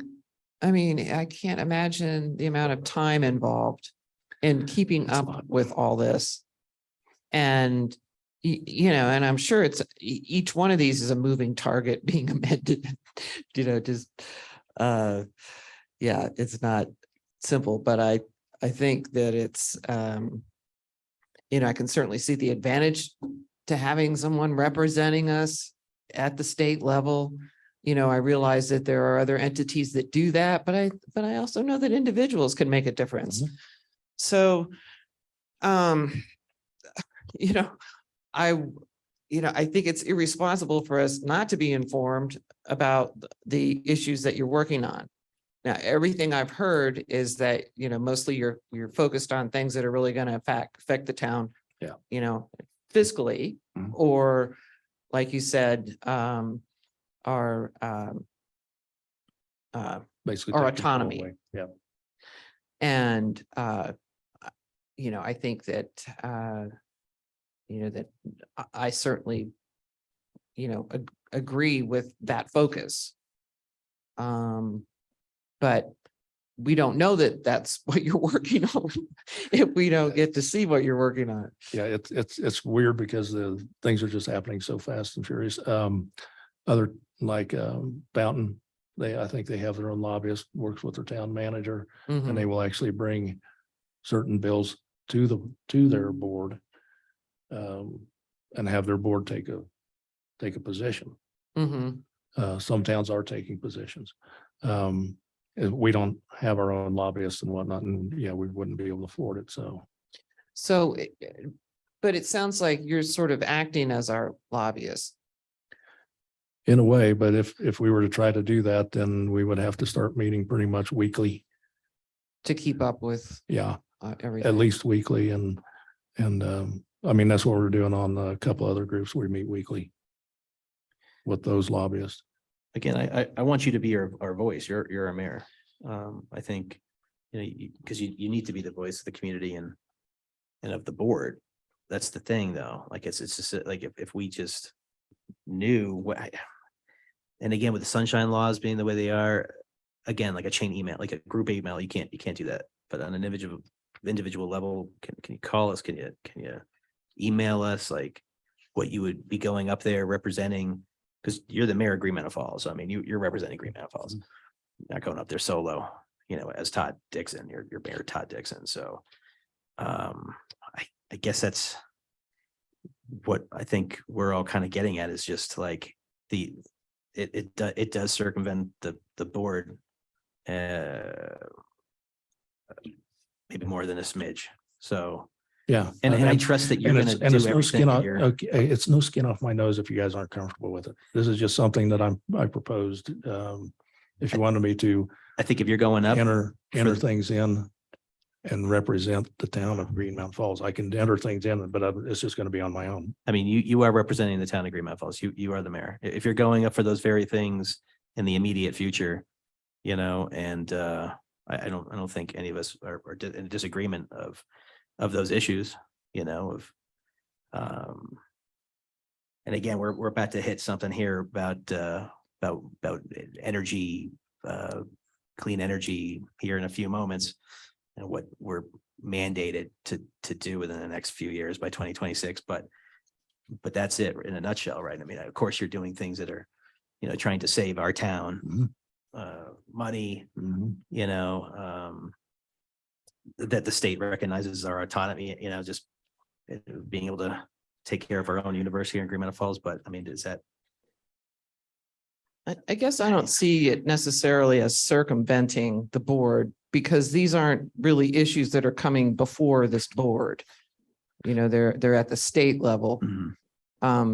If they need to come before this board, bring them on. But yeah, this is I guess as a policy, I would have a lot more issues than if this is just authorizing an individual. I'd like to try it. Now, I do have one question. I wonder when you're talking to people, I mean, if you say you're the mayor of Green Mountain Falls, do they really care whether you're representing yourself or the town? I mean, do they ask that? But the only time I've done that so far is with the PPACG when we met the legislators, and that's my title. But if I'm actually testifying or writing in for a bill, I would, without this authorization, I'd just be going in saying, I'm just Todd Dixon. I see. Okay, So yeah, you my was- title is Mayor of Green Mountain Falls, but I'm just representing me.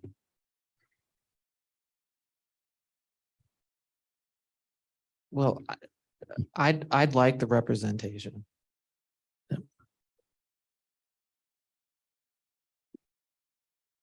Yeah, again, I mean, I guess if it's anything that's going to be awfully contentious for the community, I'm looking on here for amenities for all genders in public buildings. And it doesn't mention anything else that could be contentious as far as, non-binary or whatever. These are just going to be That one, differences, just non-gendered restrooms. is yeah, like the that one recommendation. in particular, the language right now just has to state, however, when it gets to Right. the floor, we've been told they're going to roll back in all Mhm. governments within the state of Colorado. Mhm. Now, the biggest impact on us would be if we would if we'd want to remodel the pool. Right. Um, Just provide non-gendered restrooms. we would like, if this bill was in effect and we go and modify the pool, there is a possibility we would have to have a third restroom shower facility, Unless we just non-gendered bathrooms. and you can't do that If they were with a individual. pool because we got the showers Yeah. and whatnot in there. So I guess that's what I'm saying. Yeah. But my point is like, if there was something that was really incredibly contentious for our immediate society here, Green Mountain Falls, the position you take up there. I can tell you, represents I'm Green Mountain Falls. I'm against electrification by legislation. Yeah. You'll see in an article sometime that The electrification, yeah. electrification by what we're about to hit. legislation, I call that a design to fail concept. Mhm. You'll actually see that in print, probably from one of the reporters. See, now that's something great, again, that could be Yeah. discussed with the board, because that affects the town like crazy. Like what Yeah, we're about to it discuss here in a affects couple us. minutes. It affects us really bad. Yeah, I mean, here, obviously in the mountains, you have redundancies of wood, burning stoves, a carbon footprint. We have redundancies, gas. That's obviously something we utilize here. I know they're going after restaurants first, with gas grills. That's going to drive every chef nuts, but that's probably only the beginning, right? Yeah. It's probably going to go to our So houses. in the interest of time, I'm gonna recuse. Oh, Gina is actually an attorney with the Okay. PPRBD. Great. We'll need to get you a microphone. Can we come back to this though? Because you should, I do believe that you have, not right now, but I'm talking about, can we come back to this at a later date? And discuss, because you I'll are a miss mayor. I'll miss several committees. I'll miss some committees on some of the bills. I've already missed a handful that I wish I would have.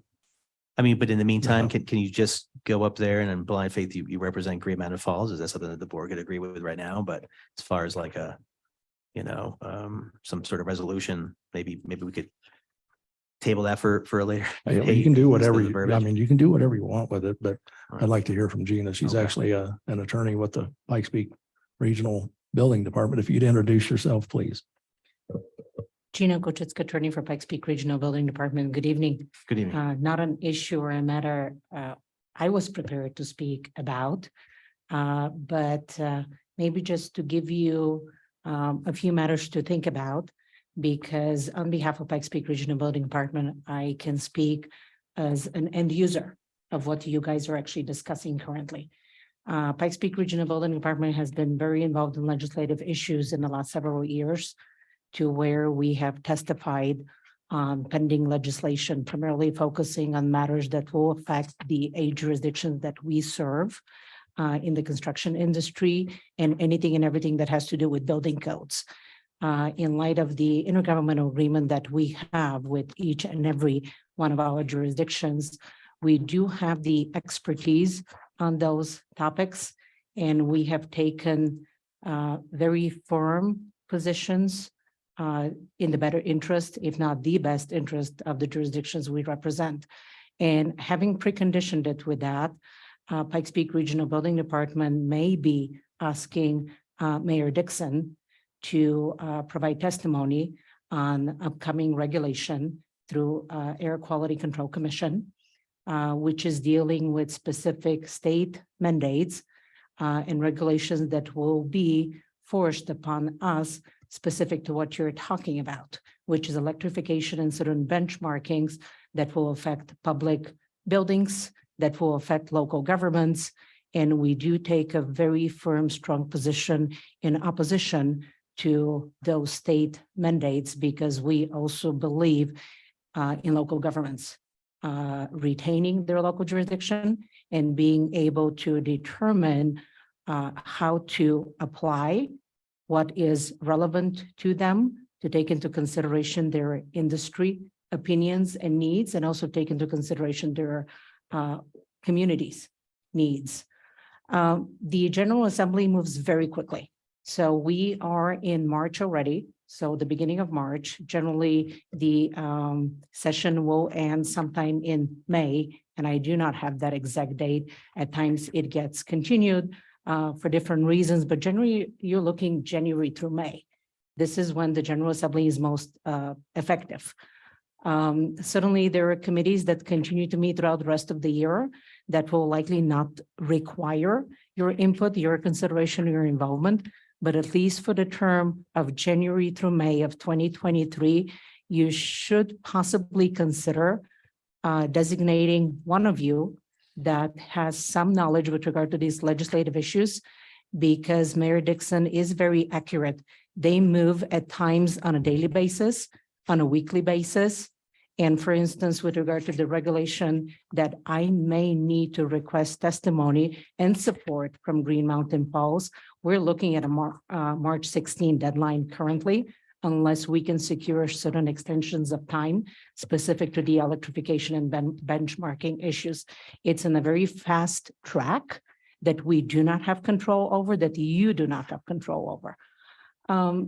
Looking at your Green Mountain Falls code, and I believe the section that the mayor was referencing is section 2-20, which is titled Resolution or Motion Required.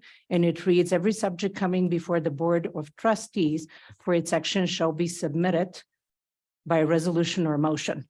So what you would be doing with a resolution is designating your mayor or any one of you with authority to represent you on legislative issues that are of importance to the town. One suggestion I can make for your consideration is look at the resolution. And if it gives you comfort to give authority to one trustee, a mayor in this case, to represent you, you can possibly amend the resolution, and you can do that on the record with additional language to the regard of for the benefit and in the best interest of the town of Green Mountain Falls. If that gives you some security that the person you designate will be communicating for the benefit and in the best interest of the town of Green Mountain Falls. Again, the term can be limited to the end of the legislative session, probably dependent next year, whether the mayor or one of you will continue in the representation on legislative issues before CML, PPA, CGA, and excuse me, I'm not the best with acronyms, but whoever that person is likely should be carried that authorization as well, unless one of you volunteers in that position. But it is very important to be able to act quickly. And as I said, some of these issues are moving on a daily basis. And at times it is practically impossible to get all of you together or to get a majority of you to respond quickly so that you can try to make a difference. And making a difference nowadays is extremely difficult at the General Assembly. I'm happy to answer any questions. As I said, we were not prepared to address this issue. We lawyers sometimes happen to be helpful. More often, we're not wanted where we are, but we appear anyway, and we participate in meetings that we're not wanted, but we are here, and at times we have something to offer. So if there are any questions, I'm happy to consider them if I can answer them. Questions? So again, this is something that's evolving very quickly every single day, specifically with electrification or other items that concern Pikes Peak Regional Building. For Pikes Peak Regional Building Department, I will tell you that we have put together what I refer to as the Legislative Brains Group. And your mayor is part of that group. We meet virtually every Friday morning, starting at 7:30 for about an hour to an hour and a half, where we discuss the legislative items that you see in your materials today and more. The focus of that group is to be inclusive, to be informed, and to make certain that none of us are missing any issues during this fast track of legislation that is taking place. We learn from experience. You may recall that building official level and Greg DiGrando, our PIO, appeared before you, I want to say, during last quarter of 2022 to talk to you about the concerns that you are bringing on public record today regarding certain state mandated codes that are coming. And we may not have the option not to adopt, not to implement starting July 1, 2023, July 1 of 2026, and thereafter. But we as a building department were extremely active in that legislation and opposed it. At the end of the day, it was Mr. Lovell and I after midnight providing testimony, but we stood alone. And that's what made us realize that even though we are the building department for you and 7 other jurisdictions, unless we're all speaking, unless we're all engaged, and unless we're all able and willing to respond quickly, one person stands alone and it's very difficult to make a difference. So this legislative brains groups goes over the same items and we discuss the effects on the different jurisdictions. Of course, our focus is on construction and building, but we monitor legislation much broader than that to give a benefit to our jurisdictions to make sure that you're informed and you're able to make an intelligent decision on whether to take a position or not to monitor or have further conversations with your legislators. So to a degree, the answer to your question is yes. If there's no other questions, in the interest of time, I'm going to suggest that I'm going to recuse, and if there's any motions, to go ahead and you guys make the motions and go ahead and vote without me. So again, with the board, and have any opinions changed on this issue? I mean, again, I mean, you are our mayor, you know. You were elected our mayor. You are the face of Green Mountain Falls. It certainly sounds like there's a lot of pressing stuff that's coming up pretty soon. And if the state's not slowing down for anybody, I think that's probably a benefit for the state. What do we do right now in the short time? Do we make a motion to?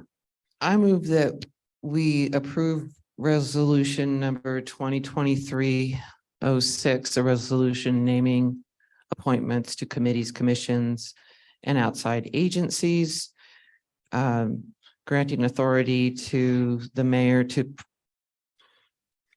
represent the town of Green Mountain Falls position on latest legislative issues.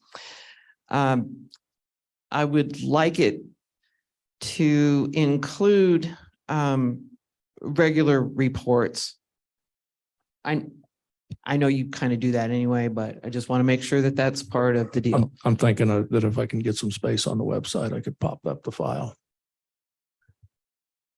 So regular reporting. Yep. Regular of what's reporting. happening, Uh, what he's going to represent us on. yeah, I think whatever he's able to report, to keep us up to date.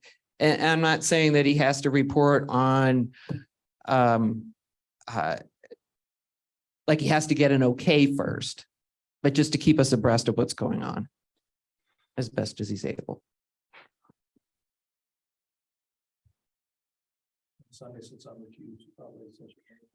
A question for you. You've given us 4 pages of House bills, That's not all of them. right? Are these being moved on immediately? Some of them are already passed committee, some of them already been killed. So yeah, I've actually got I've updated my file even today. There's like 3 or 4 that have been killed already. Mhm. And the ones that I was really kind of hoping that would actually go through. I know we're kind of like talking right in the middle of a motion, but I think the discussion is good, These really are moving daily. Without enough time for, local authorities to make any decisions. But I'm wondering why the board cannot give input on them.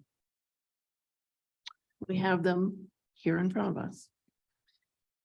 Is somebody in a second or no?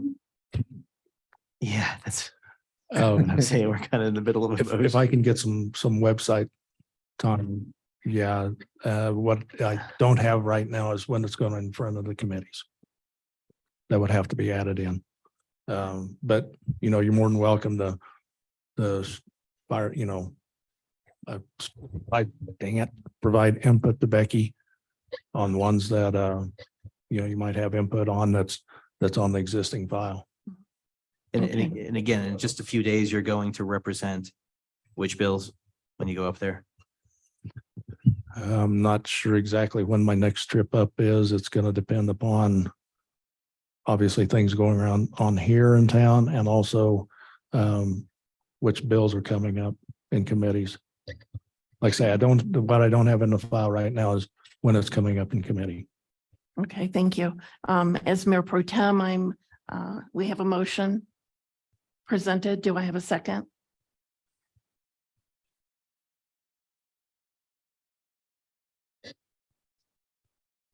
I don't know. I mean, if we could afford a lobbyist, wouldn't we have one? Probably not. Probably not. That's what the league is for. Right. Yeah, it's like. I do kind of wish we had more time to come up with a process of like how our mayor could talk to board members without getting hit. Sunshine laws, even though the cloakroom and Capitol Hill is always being utilized for that, or a golf game.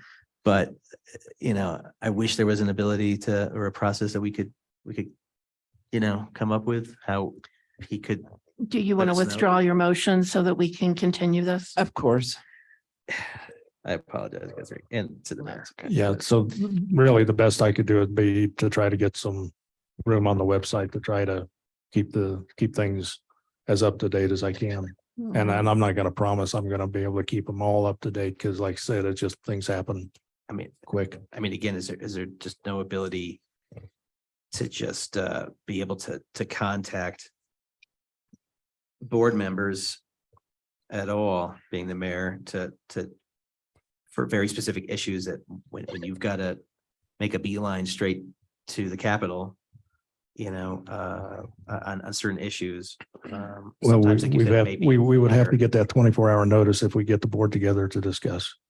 We'd have to have a 24. Yes, that's a requirement. Yeah, and I apologize yeah, for the that's- ignorance of that, but Trustee Ives and Trustee Donzello, do you agree to continue the this discussion. item 5F to a future board meeting?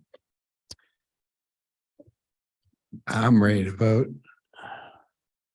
The motion has been withdrawn. Then I guess we won't vote. Nick,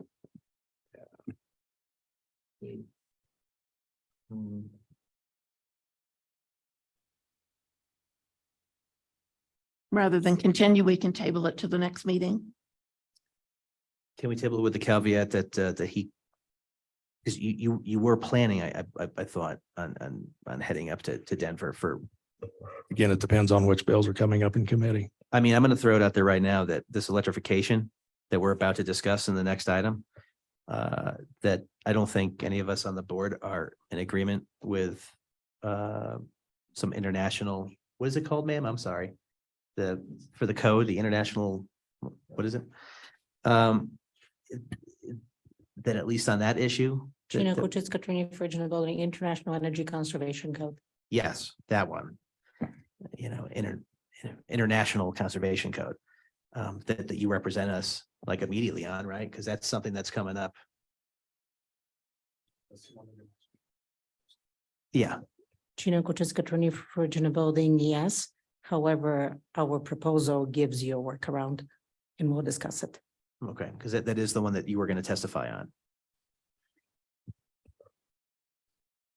It depends on certain what happens with PPRBD, but yeah, there's potential I may through PPRBD be testifying on behalf of PPRBD. Gina Kuchiska, attorney for Regional Building, let's clarify. Some of the current regulations as already codified in the Colorado revised statutes are the result of legislation that went into law.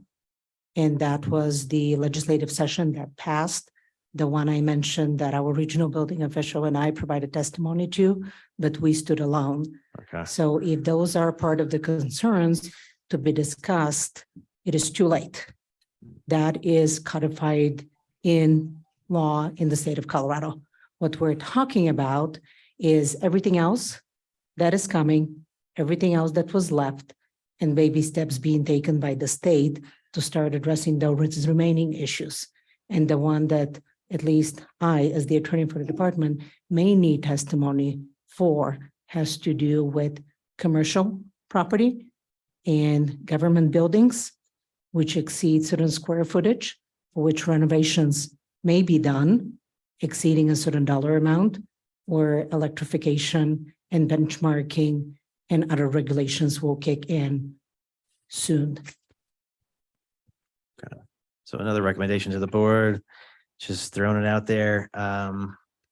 Do we, because in lieu of all these fast-paced bills being passed, and so she stood alone for that electrification bill. Do we, until the mayor sends out a mean tweet, something that upsets the entire community, do we put blind faith in the fact that he will represent the town in its best interest? If this is something that's happening on a daily basis,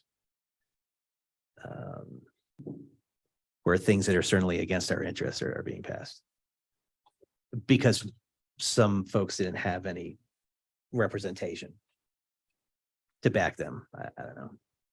I mean, I wish there was an easier, quick way for the mayor to be able to have discussions with board members. So there's really nothing you could, there can't be emails that are sent out. There can't be any communications, individual phone calls to board members. There's no ability. I think the in the best bureaucracy ability, of I government think for- the best ability I would have to be try to keep up something online on our website. I think anything else, we'd probably scratching the surface of sunshine. Right. But again, if folks, Maybe I can make this easier for you, Nick. I'm not going to do anything other than put it up on the website yeah, just to avoid that risk. And that way I know you're struggling with it, so I'll just draw the line for you. I'll try to keep something up on the website, but no more.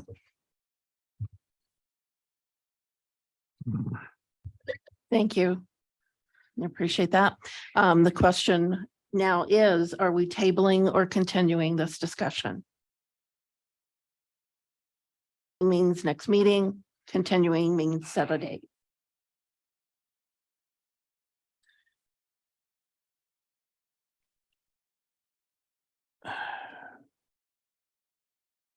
All right, having heard none, we will continue it to a future date to be determined. And let's go to the next one.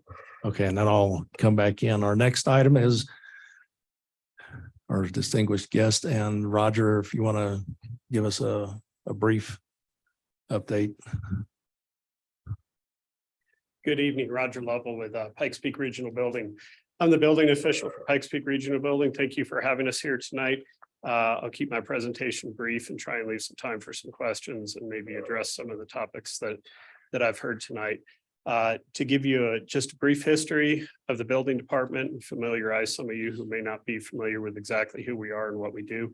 The Pikes Peak Regional Building Department was formed by an intergovernmental agreement between the city of Colorado Springs and El Paso County back in 1966. And their goal at the time was to have a uniform body to enforce building codes so that the building codes were consistent across jurisdictional lines, not to include land use codes. It was later on that the remaining jurisdictions within El Paso County joined into that agreement, and we now represent 8 separate entities to include the city of Woodland Park, not Teller County, but the city of Woodland Park. The benefits to the arrangement that we have are, again, the codes are uniform across the jurisdictions, so contractors, homeowners get the same information. Additionally, there is no cost to the jurisdictions. The building department operates solely on the revenue generated through permit and plan check fees, so there is no cost passed along to the jurisdiction. Additionally, we handle licensing of contractors and all of the complaints that come with contractors or that can come against contractors. Going back to the code adoption process, and I'm trying to keep this brief because I know you guys are anxious to get out of here. Every 6 years, we go through a code adoption process. The international codes, which are model codes, are revised every 3 years. Traditionally, we're on a 6-year cycle because the code adoption process is quite lengthy. We started a staff review of the 2021 international codes in January of 2021. And it took us about 18 months to go through the codes. And it's a huge stack of books. And it's not just going through the new codes, it's going through the 2018 code that occurred in the meantime, and it's going through the current code to identify all the changes. So throughout that process, we worked to establish amendments to the model codes that result in added flexibility and logical code requirements. I don't think we have a single code requirement that makes the code more restrictive. So the goal is to add flexibility to the codes.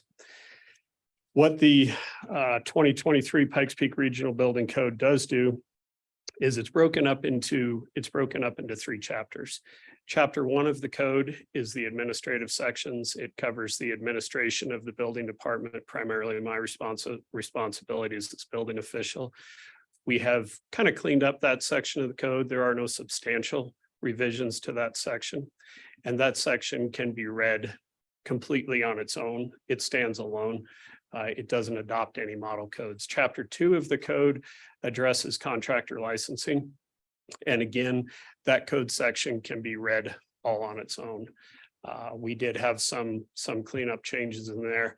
Those 2 sections of the code had not been cleaned up in probably since 2005 is roughly my guess. So they were due. The chapter 3 of the Pikes Peak Regional Building Code it adopts by reference the international codes. And that section of code, if you read that, you got to be really careful to have the companion code along with you, because just reading the amendments in the code, nothing will make any sense. You have to use the additional book. So chapter 3 of the Pikes Peak Regional Building Code adopts by reference the international building code. the 2021 International Building Code, which is the commercial building code. The 2021 International Residential Code. The residential code applies to 1 and 2 family dwellings as well as townhomes.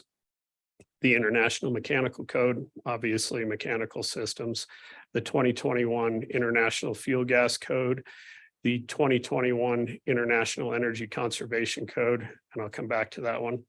The 2021 International Existing Building Code, and for the first time, the 2021 International Pool and Spa Code. We used to have a section that addressed pools and spas in our local code. The international code is much more inclusive and works a whole lot better than something that we came up with years ago. To go back to the International Energy Conservation Code, because that kind of sounds like a hot topic tonight. Gina already touched on House Bill 22-1362, which was heard in the last legislative session. And what that bill did, actually, let me back up a little bit farther. We were already in the process of reviewing and providing draft amendments to the 2021 International Energy Conservation Code. And we had a good draft accomplished. And then this bill was introduced, and we were busy 1 year ago right now, really tracking that bill and trying to determine what would happen with that. During that process, the bill that was introduced initially, it's my understanding that that bill did make an attempt to require electrification of new construction. The bill sponsors took that out prior to the bill being introduced. What ultimately happened with that bill, we opposed it, and I testified before both the House and the Senate. And again, I was standing alone, 1 o'clock in the morning, testifying with one other mechanical engineer at the Senate in opposition to this bill. That's how important these things are. Ultimately, it didn't make a difference, and the bill was passed. What the bill does is it requires that a local jurisdiction adopt one of the 3 latest international energy conservation codes, those being the 2015, the 2018, or the 2021. Right now, we're on the 2015, but with amendments. And this bill does not allow any amendments that make the code less restrictive. So keep in mind, we're already well through our process of working on draft amendments to the code. We had to back up, start over on the International Energy Conservation Code, but with a greatly shortened time frame. So what we did is we took the 2021 International Energy Conservation Code. It is a newer code, so there are some good pieces out of it. You know, the more codes are scrubbed, the more refined they get. So there are some good parts in it. What we did is compare it to the 2018 and make all the amendments that we could per the state statute now, the bill that was passed, to try and make this code a stepping stone. And the reason I say stepping stone is because the bill also says if we don't adopt this code prior to July 1st of 2023, anytime after that date that we are adopting or updating our building codes, we fall under the state code. The state code being the 2021 International Energy Conservation Code without amendments, to also include the yet to be published or written model electric and solar ready code. So that's an additional code that's coming from the state that will be published on June 1st for review. So the goal here was to try and soften the blow, because ultimately this legislation passed and we will not have a choice but to go to those state codes. It's another example of loss of local control. And I can speak directly to loss of local control as it pertains to codes. Years ago, local jurisdictions had authority and had control over the electrical code, over the plumbing code, over the energy code. And now we've lost control, local control at a state level of all 3 of those codes, with the energy code being the latest. So our next biggest fight, I believe, is the potential for statewide building codes. And while the easy answer for me as building official is Statewide codes are great. When somebody has a problem, go talk to the state. I don't have any authority to help or to make a decision. But I do believe that local control and local codes are important to our jurisdictions because we can craft those codes in a manner that best serves those jurisdictions. So that's been our intent with the 2023 Pikes Peak Regional Building Code. And I'm a longtime resident of the region, and I believe that this code is in the best interests of our communities. And I'm happy to answer any questions you might have. I've got a good portion of my staff here. If I can't answer it, I can pretty much guarantee one of them can. And if not, we'll find the answer for you. So Roger, correct me if I'm wrong, if we don't adopt either, or if we try to exclude certain sections, then that we're now under the responsibility of meeting now the potentially is a minimum standard at the state. Because I think Teller County may be trying to pull some of theirs out, but then that would mean we'd have to have engineers and inspectors on our own, which we don't. Maybe you're speaking in relation to the energy code. Yeah. So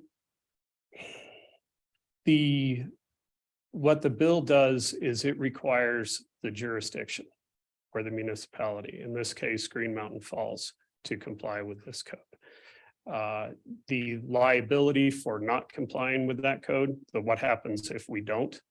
What happens if we don't do this is really the question. The answer to that is that liability falls with the municipality, with Green Mountain Falls, not with Pikes Peak Regional Building, because Pikes Peak Regional Building doesn't adopt the code. Green Mountain Falls does. What our role and responsibility is to Green Mountain Falls, and one of the reasons that we've had a relationship since the mid-1980s is to make sure that we don't put Green Mountain Falls in a position for failure, that we're not setting up Green Mountain Falls for failure. It's our belief that the code that we have provided does comply with the state statutes, does hit the minimum requirements. There may be other jurisdictions, to include Teller County, that may be looking at some additional modifications and changes. The one thing to keep in mind is, again, going back to the other state codes, the electrical and plumbing codes. Those codes are adopted at the state level. The state is currently in review of the 2021 International Plumbing Code. When the State Plumbing Board does adopt that code on behalf of the state of Colorado, then locally we have 12 months to adopt and enforce that code. That will act as a trigger to require enforcement of the new energy code as well. So what we're really trying to balance here is think of it as a couple of sets of steps from where we are right now to a mid-level step with what we're proposing to the step that we're going to get from the state anyway. And that has a potential to be a pretty short time frame. But we believe that what we're proposing kind of hits the mid-level of that and complies with the minimum requirements at the state level. The difficult part about it is we just don't have much of a choice. I mean, what are the options that Green Mountain Falls has with this? Unfortunately, prior to July 1st of 2023, Green Mountain Falls has to adopt an energy code that doesn't match what we have right now. You could wait until after July 1st to do it, and then you don't know what you're going to get because you're getting a code that isn't even written yet. The other half of it is you are getting a code that is already written, but it doesn't contain any amendments that we propose. Sorry to be bearer of bad news. Yep, it definitely hits our residents in the pocketbook. The one caveat is the International Energy Conservation Code, to address some electrification questions that came up earlier. The International Energy Conservation Code does not limit the type of energy used. You can still use gas. There are no prohibitions at this point in any of the codes to any use of natural gas or any fuel-fired appliances. Some of what Gina's talking about is Regulation 28. That's an ongoing discussion right now that's happening at the state level as it relates to commercial buildings over 50,000 square feet. But these topics are coming. They are going to come, and we are going to face them in the near future. As the energy code ties to existing construction, the impact on residents of Green Mountain Falls would be if they build a new home. If you're modifying your home, if you're remodeling your kitchen, the energy code doesn't apply. There's not going to be anything in there that's going to require you to do something. If you're building an addition onto your home, the addition has to comply, but not the whole existing house. And we work with contractors, with homeowners on a daily basis on these type of things. And we're very happy to answer any questions that come up as it relates to those. Trustees, any additional questions or comments? Now, this is what we call a first reading. And so, if there's no additional questions, comments, I'll probably read the first portion of this. And then I would like the planning commission also look this over to see if they notice anything that's out of whack with our town codes. See if there's any discrepancies or things they come up with. I just have some really basic questions about the building department. What body does the building department answer to? That's a great question. And my boss is sitting right here, one of my bosses. The building commission, my position, so the building department has a number of boards. And just to back up a little bit, we have the licensing board. The licensing board hears requests for licenses, contractor complaints, and whatnot. We have the technical committee. The technical committee hears various requests to specific code requirements. All of those boards are volunteer boards. Those two boards fall under the arm of the Board of Review. The Board of Review is kind of the final authority over those. It's the place for those two people who are aggrieved by decisions made by the licensing or technical committee can appeal their hearing to the Board of Review. Additionally, we have the advisory board. The advisory board is made up of one representative from the 7 jurisdictions that we serve. And I know that I said 8 earlier. That advisory board does not include Woodland Park because Woodland Park is not part of the initial intergovernmental agreement that started back in 1966.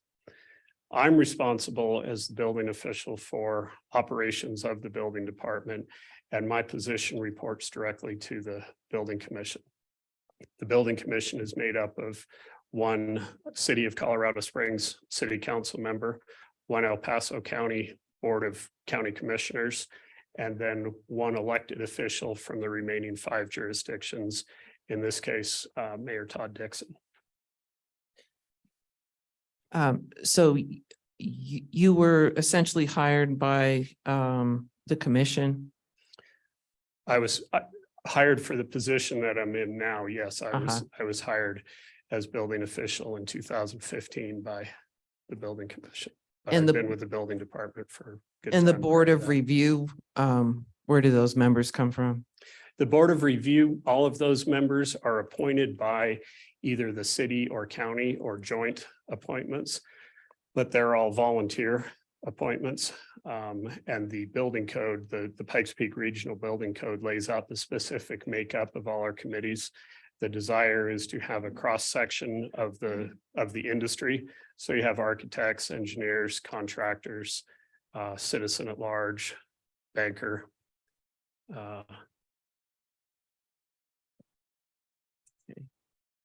Thank you. Sure. If there are no other questions, I can go ahead with the quote unquote first reading.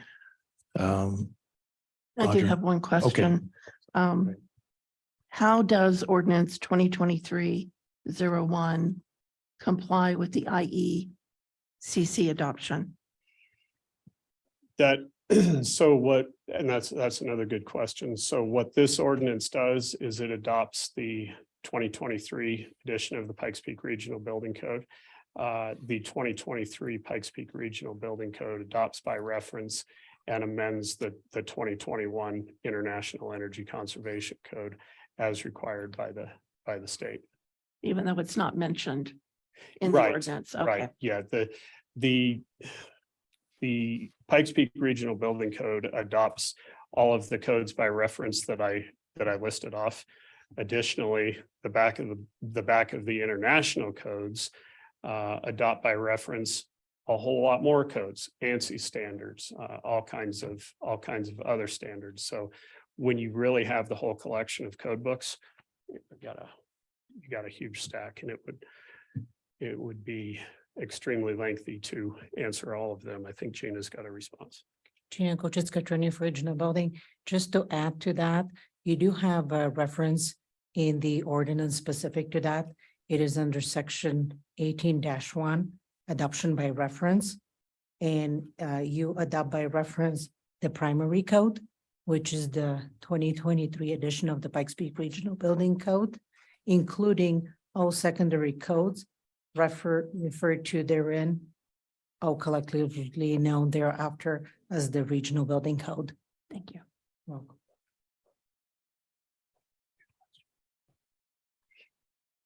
Okay, any more questions for Roger?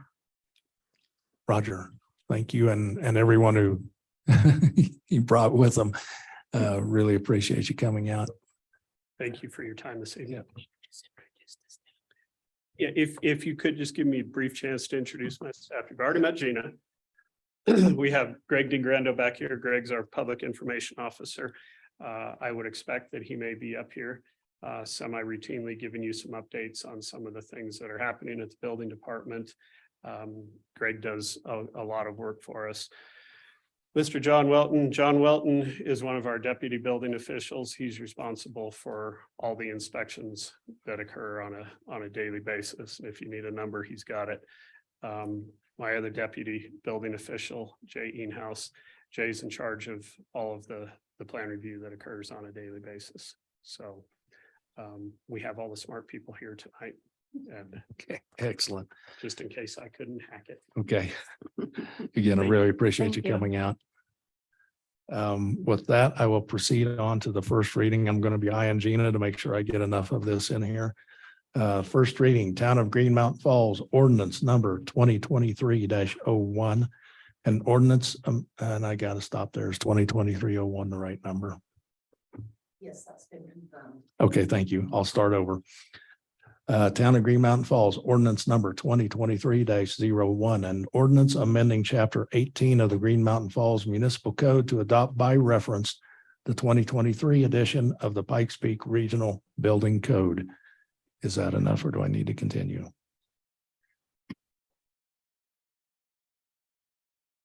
Gina Kochitzka, attorney for Regional Building. Likely enough, Yeah, that's and I just broke your microphone. yeah. I'll Okay. fix it before we leave, promise. It might also be of benefit to go over section 1 and section 2. Either you can do that or I can supplement Okay. the reading. Yeah, just let me know which sections I should. probably be Section 1 and section 2. Section 1 give the specific reference for the primary code adoption and the secondary codes adopted by reference therein to meet the statutory requirement.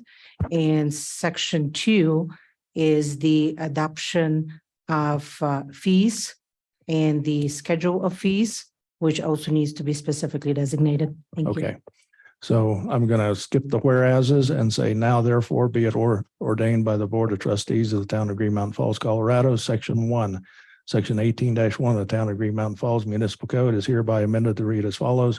Section 18-1, adoption by reference pursuant to Title 31, Article 16, Part 2, CRS, the 2023 edition of the Pikes Peak Regional Building Code, together with Appendix A and Appendix B as published by Pikes Peak Regional Building Department, is adopted by reference as the primary code, including all secondary codes referred to therein, hereinafter collectively referred to as the Pikes Peak Regional Building Code, Regional Building Code, this code, or RBC, and are hereby enacted as the building code of the town for use to regulate building construction activities within the town.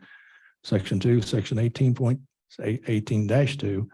of the Town of Green Mountain Falls Municipal Code is hereby amended to read as follows.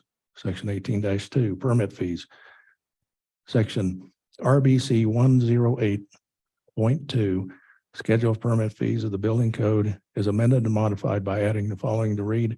The Board of Trustees establishes Appendix B, building permit fee schedule of Pikes Peak Regional Building Code as the adopted fee schedule.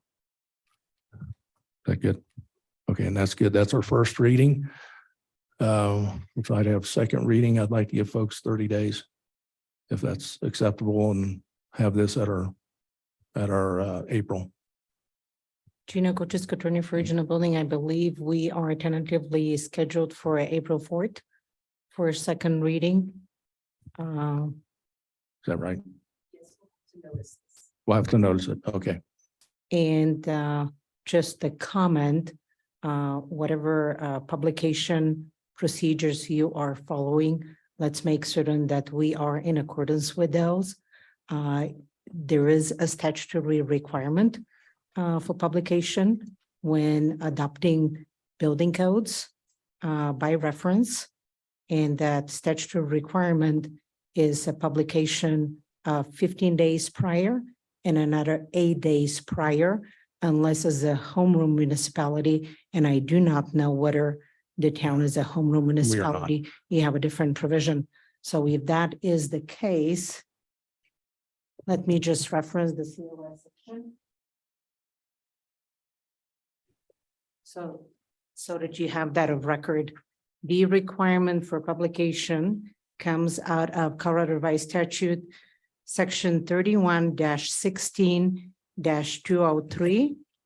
And the requirement is notice of the hearing shall be published twice in a newspaper of general circulation in the adopting municipality, once at least 15 days preceding the hearing and once at least 8 days preceding it. Thank you. Okay, Becky, you got that? Okay, good. Thanks, Gina. Okay. And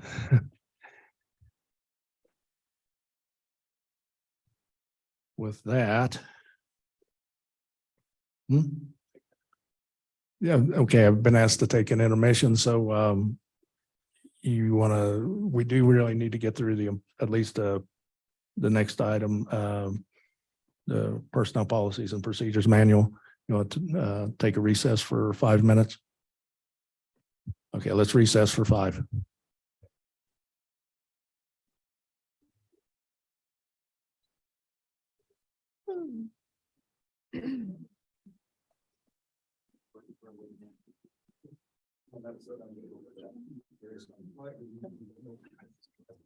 Oh, no. As long as we're not here till midnight. Thank you. You shake hands, but after COVID, people are breathing.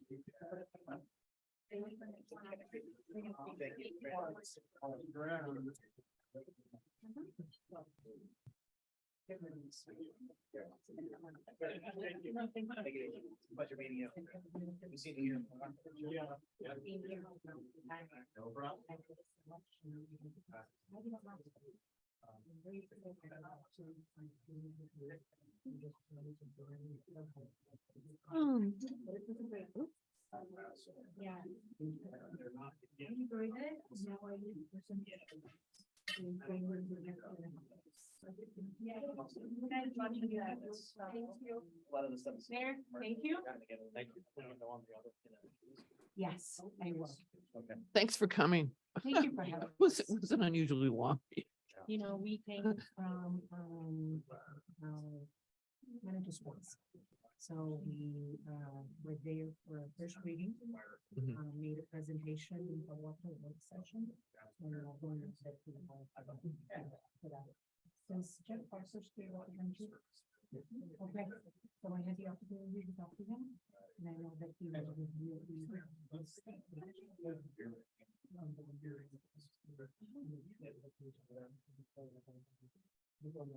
Great.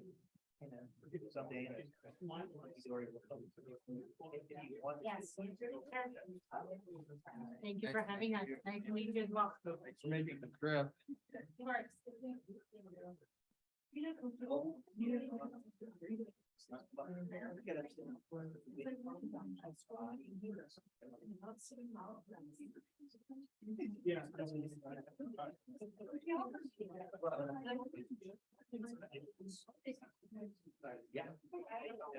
Oh, you gotta sign it.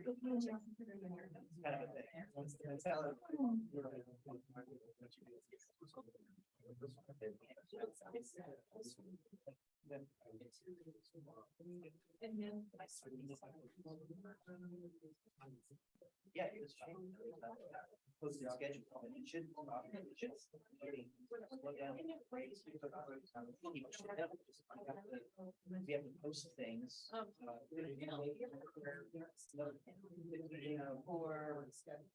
whatever the heck it works, you know.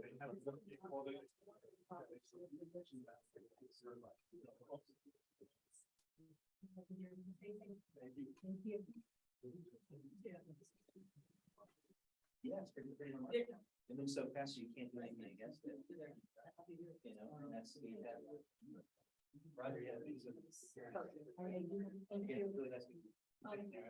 Look forward to seeing you.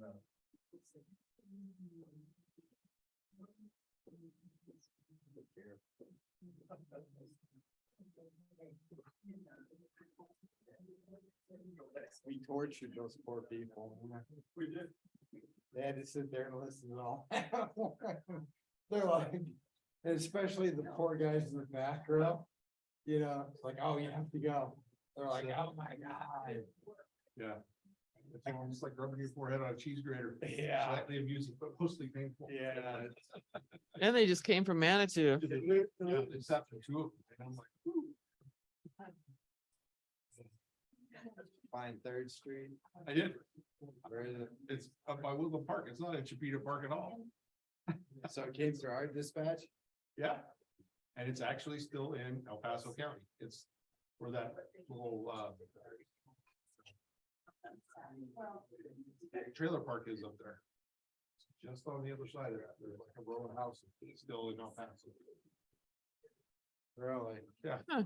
And that apparently is still classified as Chipeta Park. I'm like, What? Well, you know, weird, right? we get, you know, we would get calls for service in Pistola. Yeah. Going up Rampart Range because that part's still in Yeah, the county. exactly. So I put it in, it wanted to send me to someplace in Massachusetts. And so I got more specific, and then I saw the Third Street up in Woodland Park, and I'm like, but they said Chipeta Park. Right. My brain was automatically going this way, not that way, Didn't make sense. but it was the that way. But Yeah. Yeah, we all get those full contacts, right? yeah, I was like, Ours was Midway Ranches. Down there, yeah, yeah, there's a lot. because there's like homemade addresses, homemade roads. Just, Oh, they've actually been out there a couple times. I'm listening to them running circles. oh, man, Can't find the place. yeah, that's the call. You love it, 2 AM, you're like, can't dig it. It's gonna take all night. God, it did. Yeah. But like always, you always go to the same places, so Yeah. after a few times, you, Yeah, I've never been up there for anything other than. yeah, right? Time.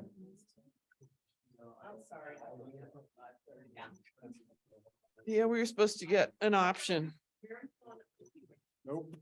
An To- option. when the alarm went off to call it or continue. Gotta get through that employee manual, I know, the order. that's what I heard.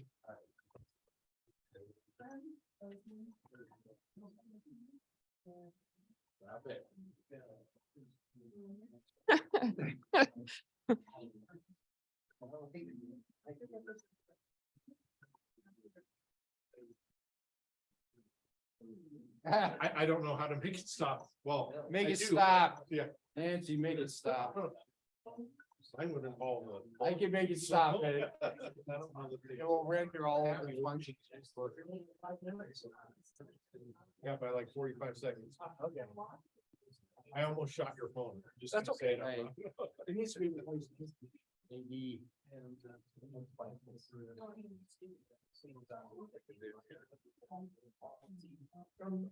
Lost another one. Okay, it's 9:36. We'll go ahead and we're still missing Catherine. Yeah. Well, hang on a minute.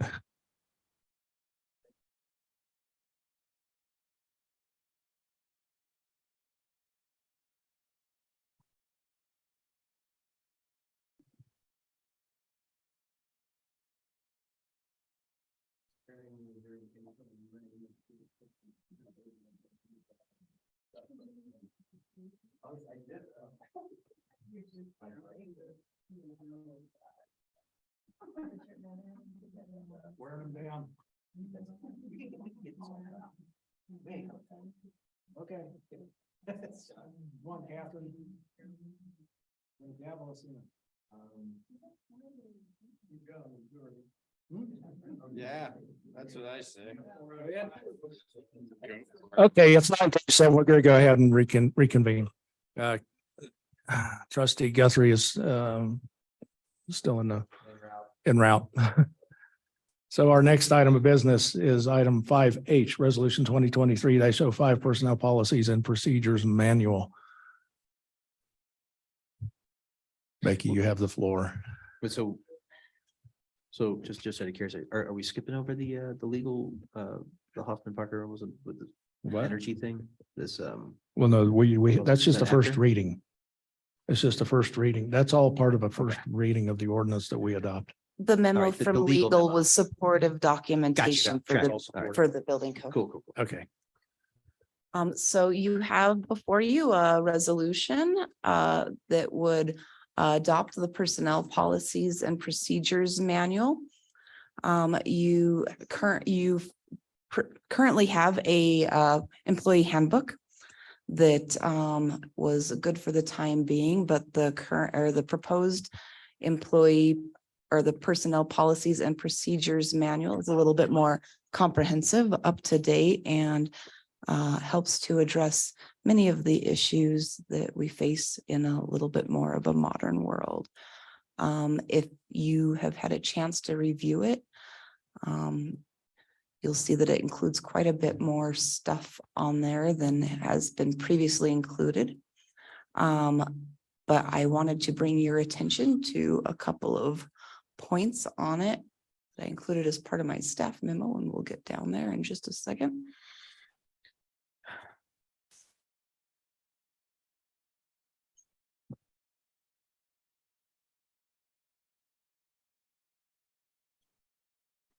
So as part of the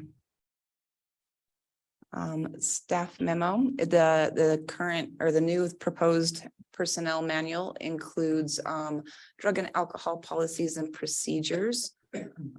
Those are annotated there in my memo, as well as employee training. It also talks about employee complaint procedure, which is actually listed in this personnel policy manual as a grievance procedure. And then also some conduct off duty as well as on duty. So I'm hopeful that you've had a chance to review it. Of course, there's always going to be pretty constant updates to an employee manual are normal throughout the course of things as part of our responsibility to adapt and grow with the changing climate of human resource management. Well, since our March 15, 2022 meeting, there has been an outstanding issue with the PTO. And it has not been addressed to the point that I feel it's been resolved. And this had to do with sick leave being paid as part of the final paycheck, when the typical procedure is that sick leave is a use it or lose it. So when the town went to a straight flat time PTO versus sick leave and vacation time, I believe that situation was resolved, and I think that Nate Scott had gotten some details on that. If you But give me, he did not address the lawyers with the verbiage that I was questioning. okay, He gave it a different spin. I'll have to refresh my memory on that piece of it, but and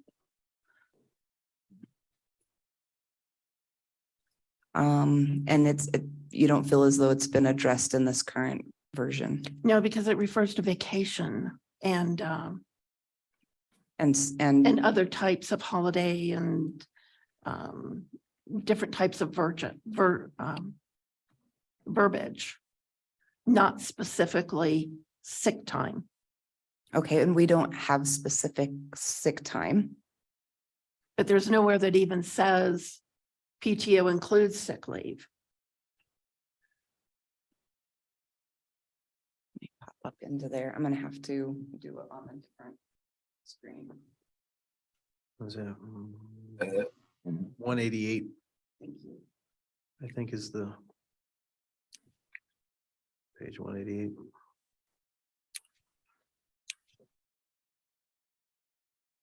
So were you talking about like where the PTO is mentioned in? Mhm.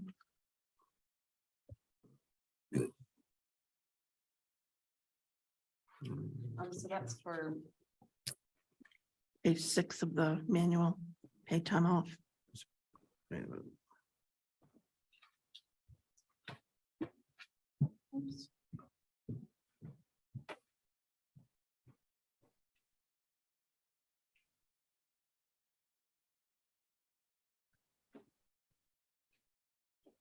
Okay, so actually on page 8 of the manual, it begins a paragraph of paid time off as a benefit that may be used for any purpose. Right. To the extent possible, the employee is expected to request time off through the supervisor using a process. I think that the reason that it's important to have paid time off that can be used for any purpose is that it helps to prevent any HIPAA violations. It's their time off they can use with it, or, you know, they know how they need to use it, whether it's sick time, whether it's and of course that ends up being a little bit different in the way that they request time off, because they're not always able to predict when they're going to be sick. However, when it's recorded with you know how they're recording it on their timesheet, they're not demonstrating that it's either sick time or vacation time, because we do not track those independently. So therefore, when the employee is paid out at the end of their tenure with the town, they're paid out for 100% of their PTO, which does include sick time or vacation time. It's just all straight PTO. And Todd, I think you might remember the conversation that time, because you and Nate were questioning from the audience how it affected exempt and non-exempt employees. And I stressed that it had no exemption. It was merely whether the employer was a public or private agency. Oh, that was You're a good putting more try. You faith don't in my remember that? memory, put more faith in my memory than I do. Sorry. All right. But So I don't doubt that essentially, a you're bit. saying that no matter what is quantified or qualified as, vacation, sick time, whatever, you pay an employee their final paycheck to include everything. Absolutely. And this has been reviewed by legal as well. So, I understand that. yeah, but they're paid for 100% of the time that they have accrued or worked, Anything. anything. And then I want to ask about the Family Medical Leave Act. Mhm. That's mentioned in here as well. How did that affect the June 7, 22 vote on the town opting out? That is a separate piece of the Family Leave Medical Act that was opting in. So this is still the same. If Okay. an employee has opted out, well, the town has opted out of that program. The employee still may opt into it individually. Mhm. However, there's an enrollment window that I believe occurs each year. So we've passed that for this year. So on page 10, paragraph F, when the intro says the town is a covered employer under the Family Leave, Medical Leave Act, is that in opposition to what we resolved to opt out of?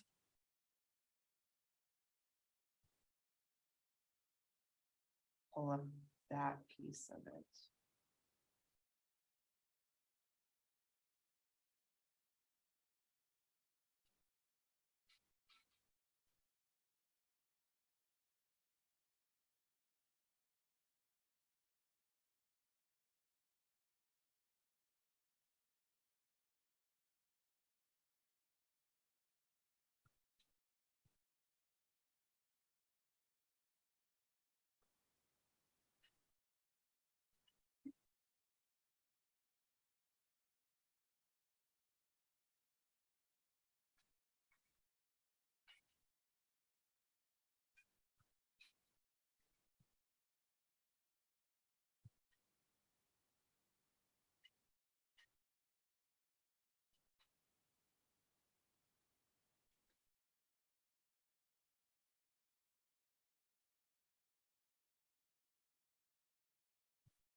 So what the town had opted out of was actually the Family Act program, FAMLI.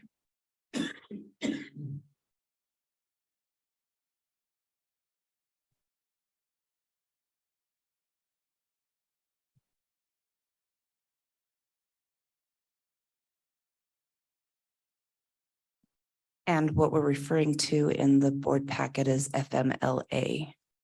So it's a different, it was an additional program that was created, the Family Leave, FAMLI. I'm familiar with that one.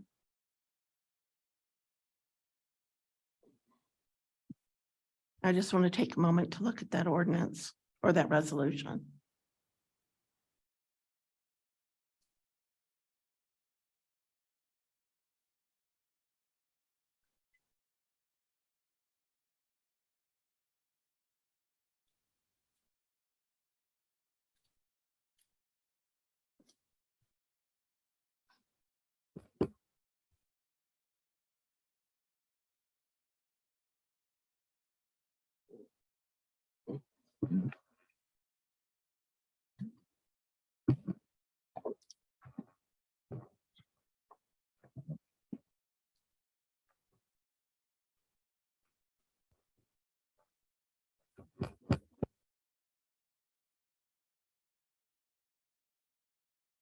Thank you. I was incorrect.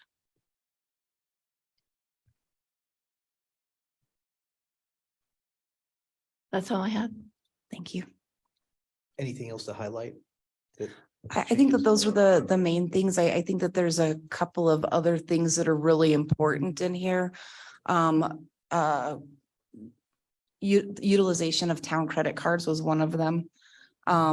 Previously, there were some pretty high credit limits extended on a lot of those cards. I've since reduced those credit lines quite a bit.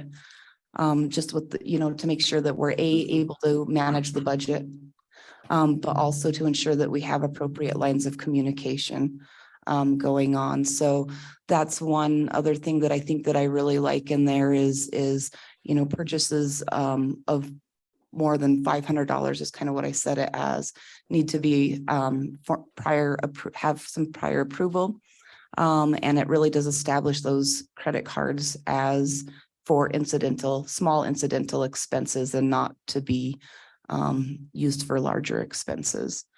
Another thing that I do like in there as well is it includes a social media policy, which I think is pretty important in how we interact with the public. And it's not something that we had before. I think it's a pretty thorough manual. I don't think it's overbearing compared to some organizations that I've worked for, some of the examples that I looked at, but it definitely does bring helps to encourage and support a higher level of sophistication and professionalism that we should expect from our employees. And I'd like to thank my department heads and for their input in this.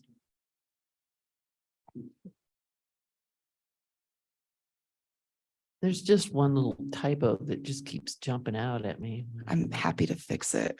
It's not much. It's in the introduction in the first, under number 1, like almost in the middle of the paragraph. It's just the letter E, probably supposed to be is.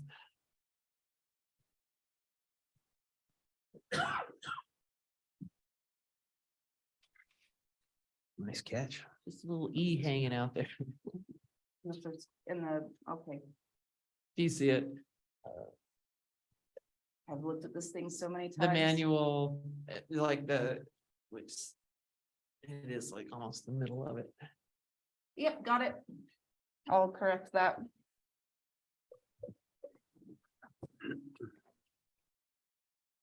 Okay, trustees, any more questions, comments? If not, I'd entertain a motion. Is the format going to be cleaned up?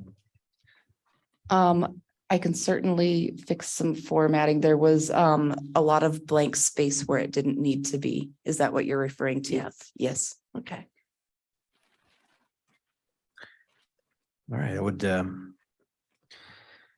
motion to approve resolution number 2023-05, resolution of the Board of Trustees of the Town of Green Mountain Falls, Colorado, adopting personal policies and procedures manual. Second. It's been moved and seconded. We adopt resolution 2023-05. All in favor, say aye. Aye. Aye. Any opposed? Motion carries. I think we'll kind of blow past correspondence. You want to go with the marshal's report first? He's here. Okay. But it, like, I was going to suggest that we not give Bo and I's reports orally, since you have written versions of them. And in the interest of time, if you have any feedback on any or questions on any of those, please reach out to us. Okay, because I do have a real quick report from the mayor. Like, Marshall, go ahead and go, and I'll go after you. So when I put this report out like days ago, these all of a sudden showed up during that time, and you can look at it fast along with body cameras in here. You want the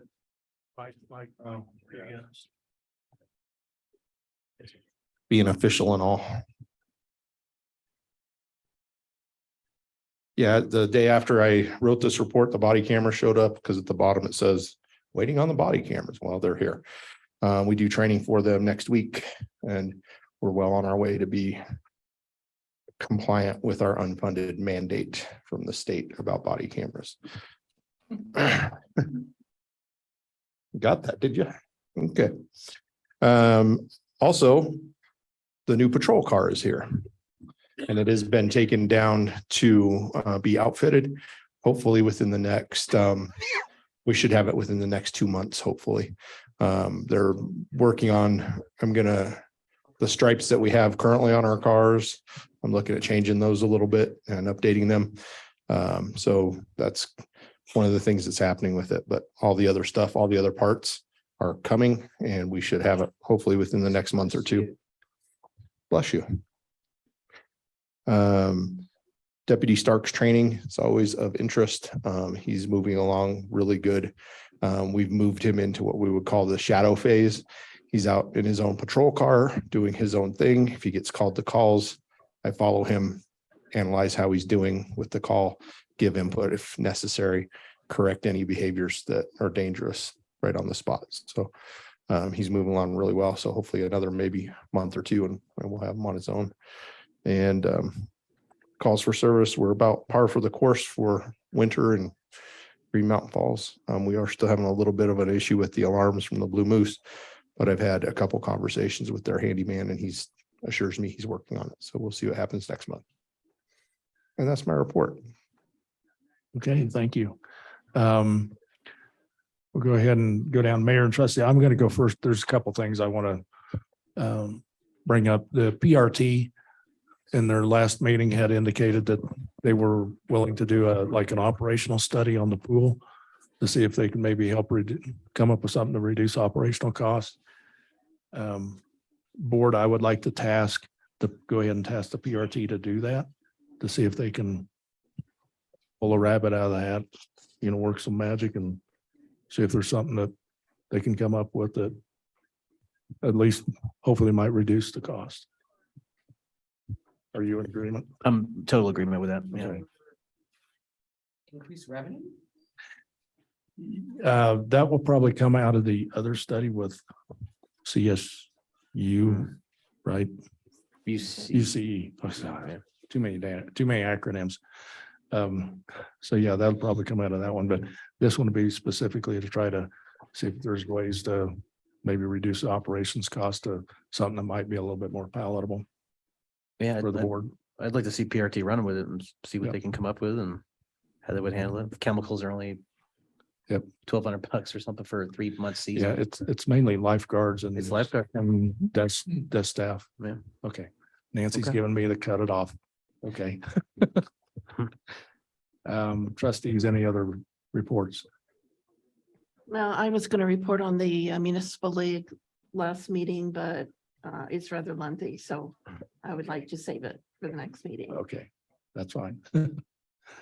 Anything else? I've got the gavel. Are we ready to go home? Everyone's ready to go home. It's 9:57, meeting adjourned.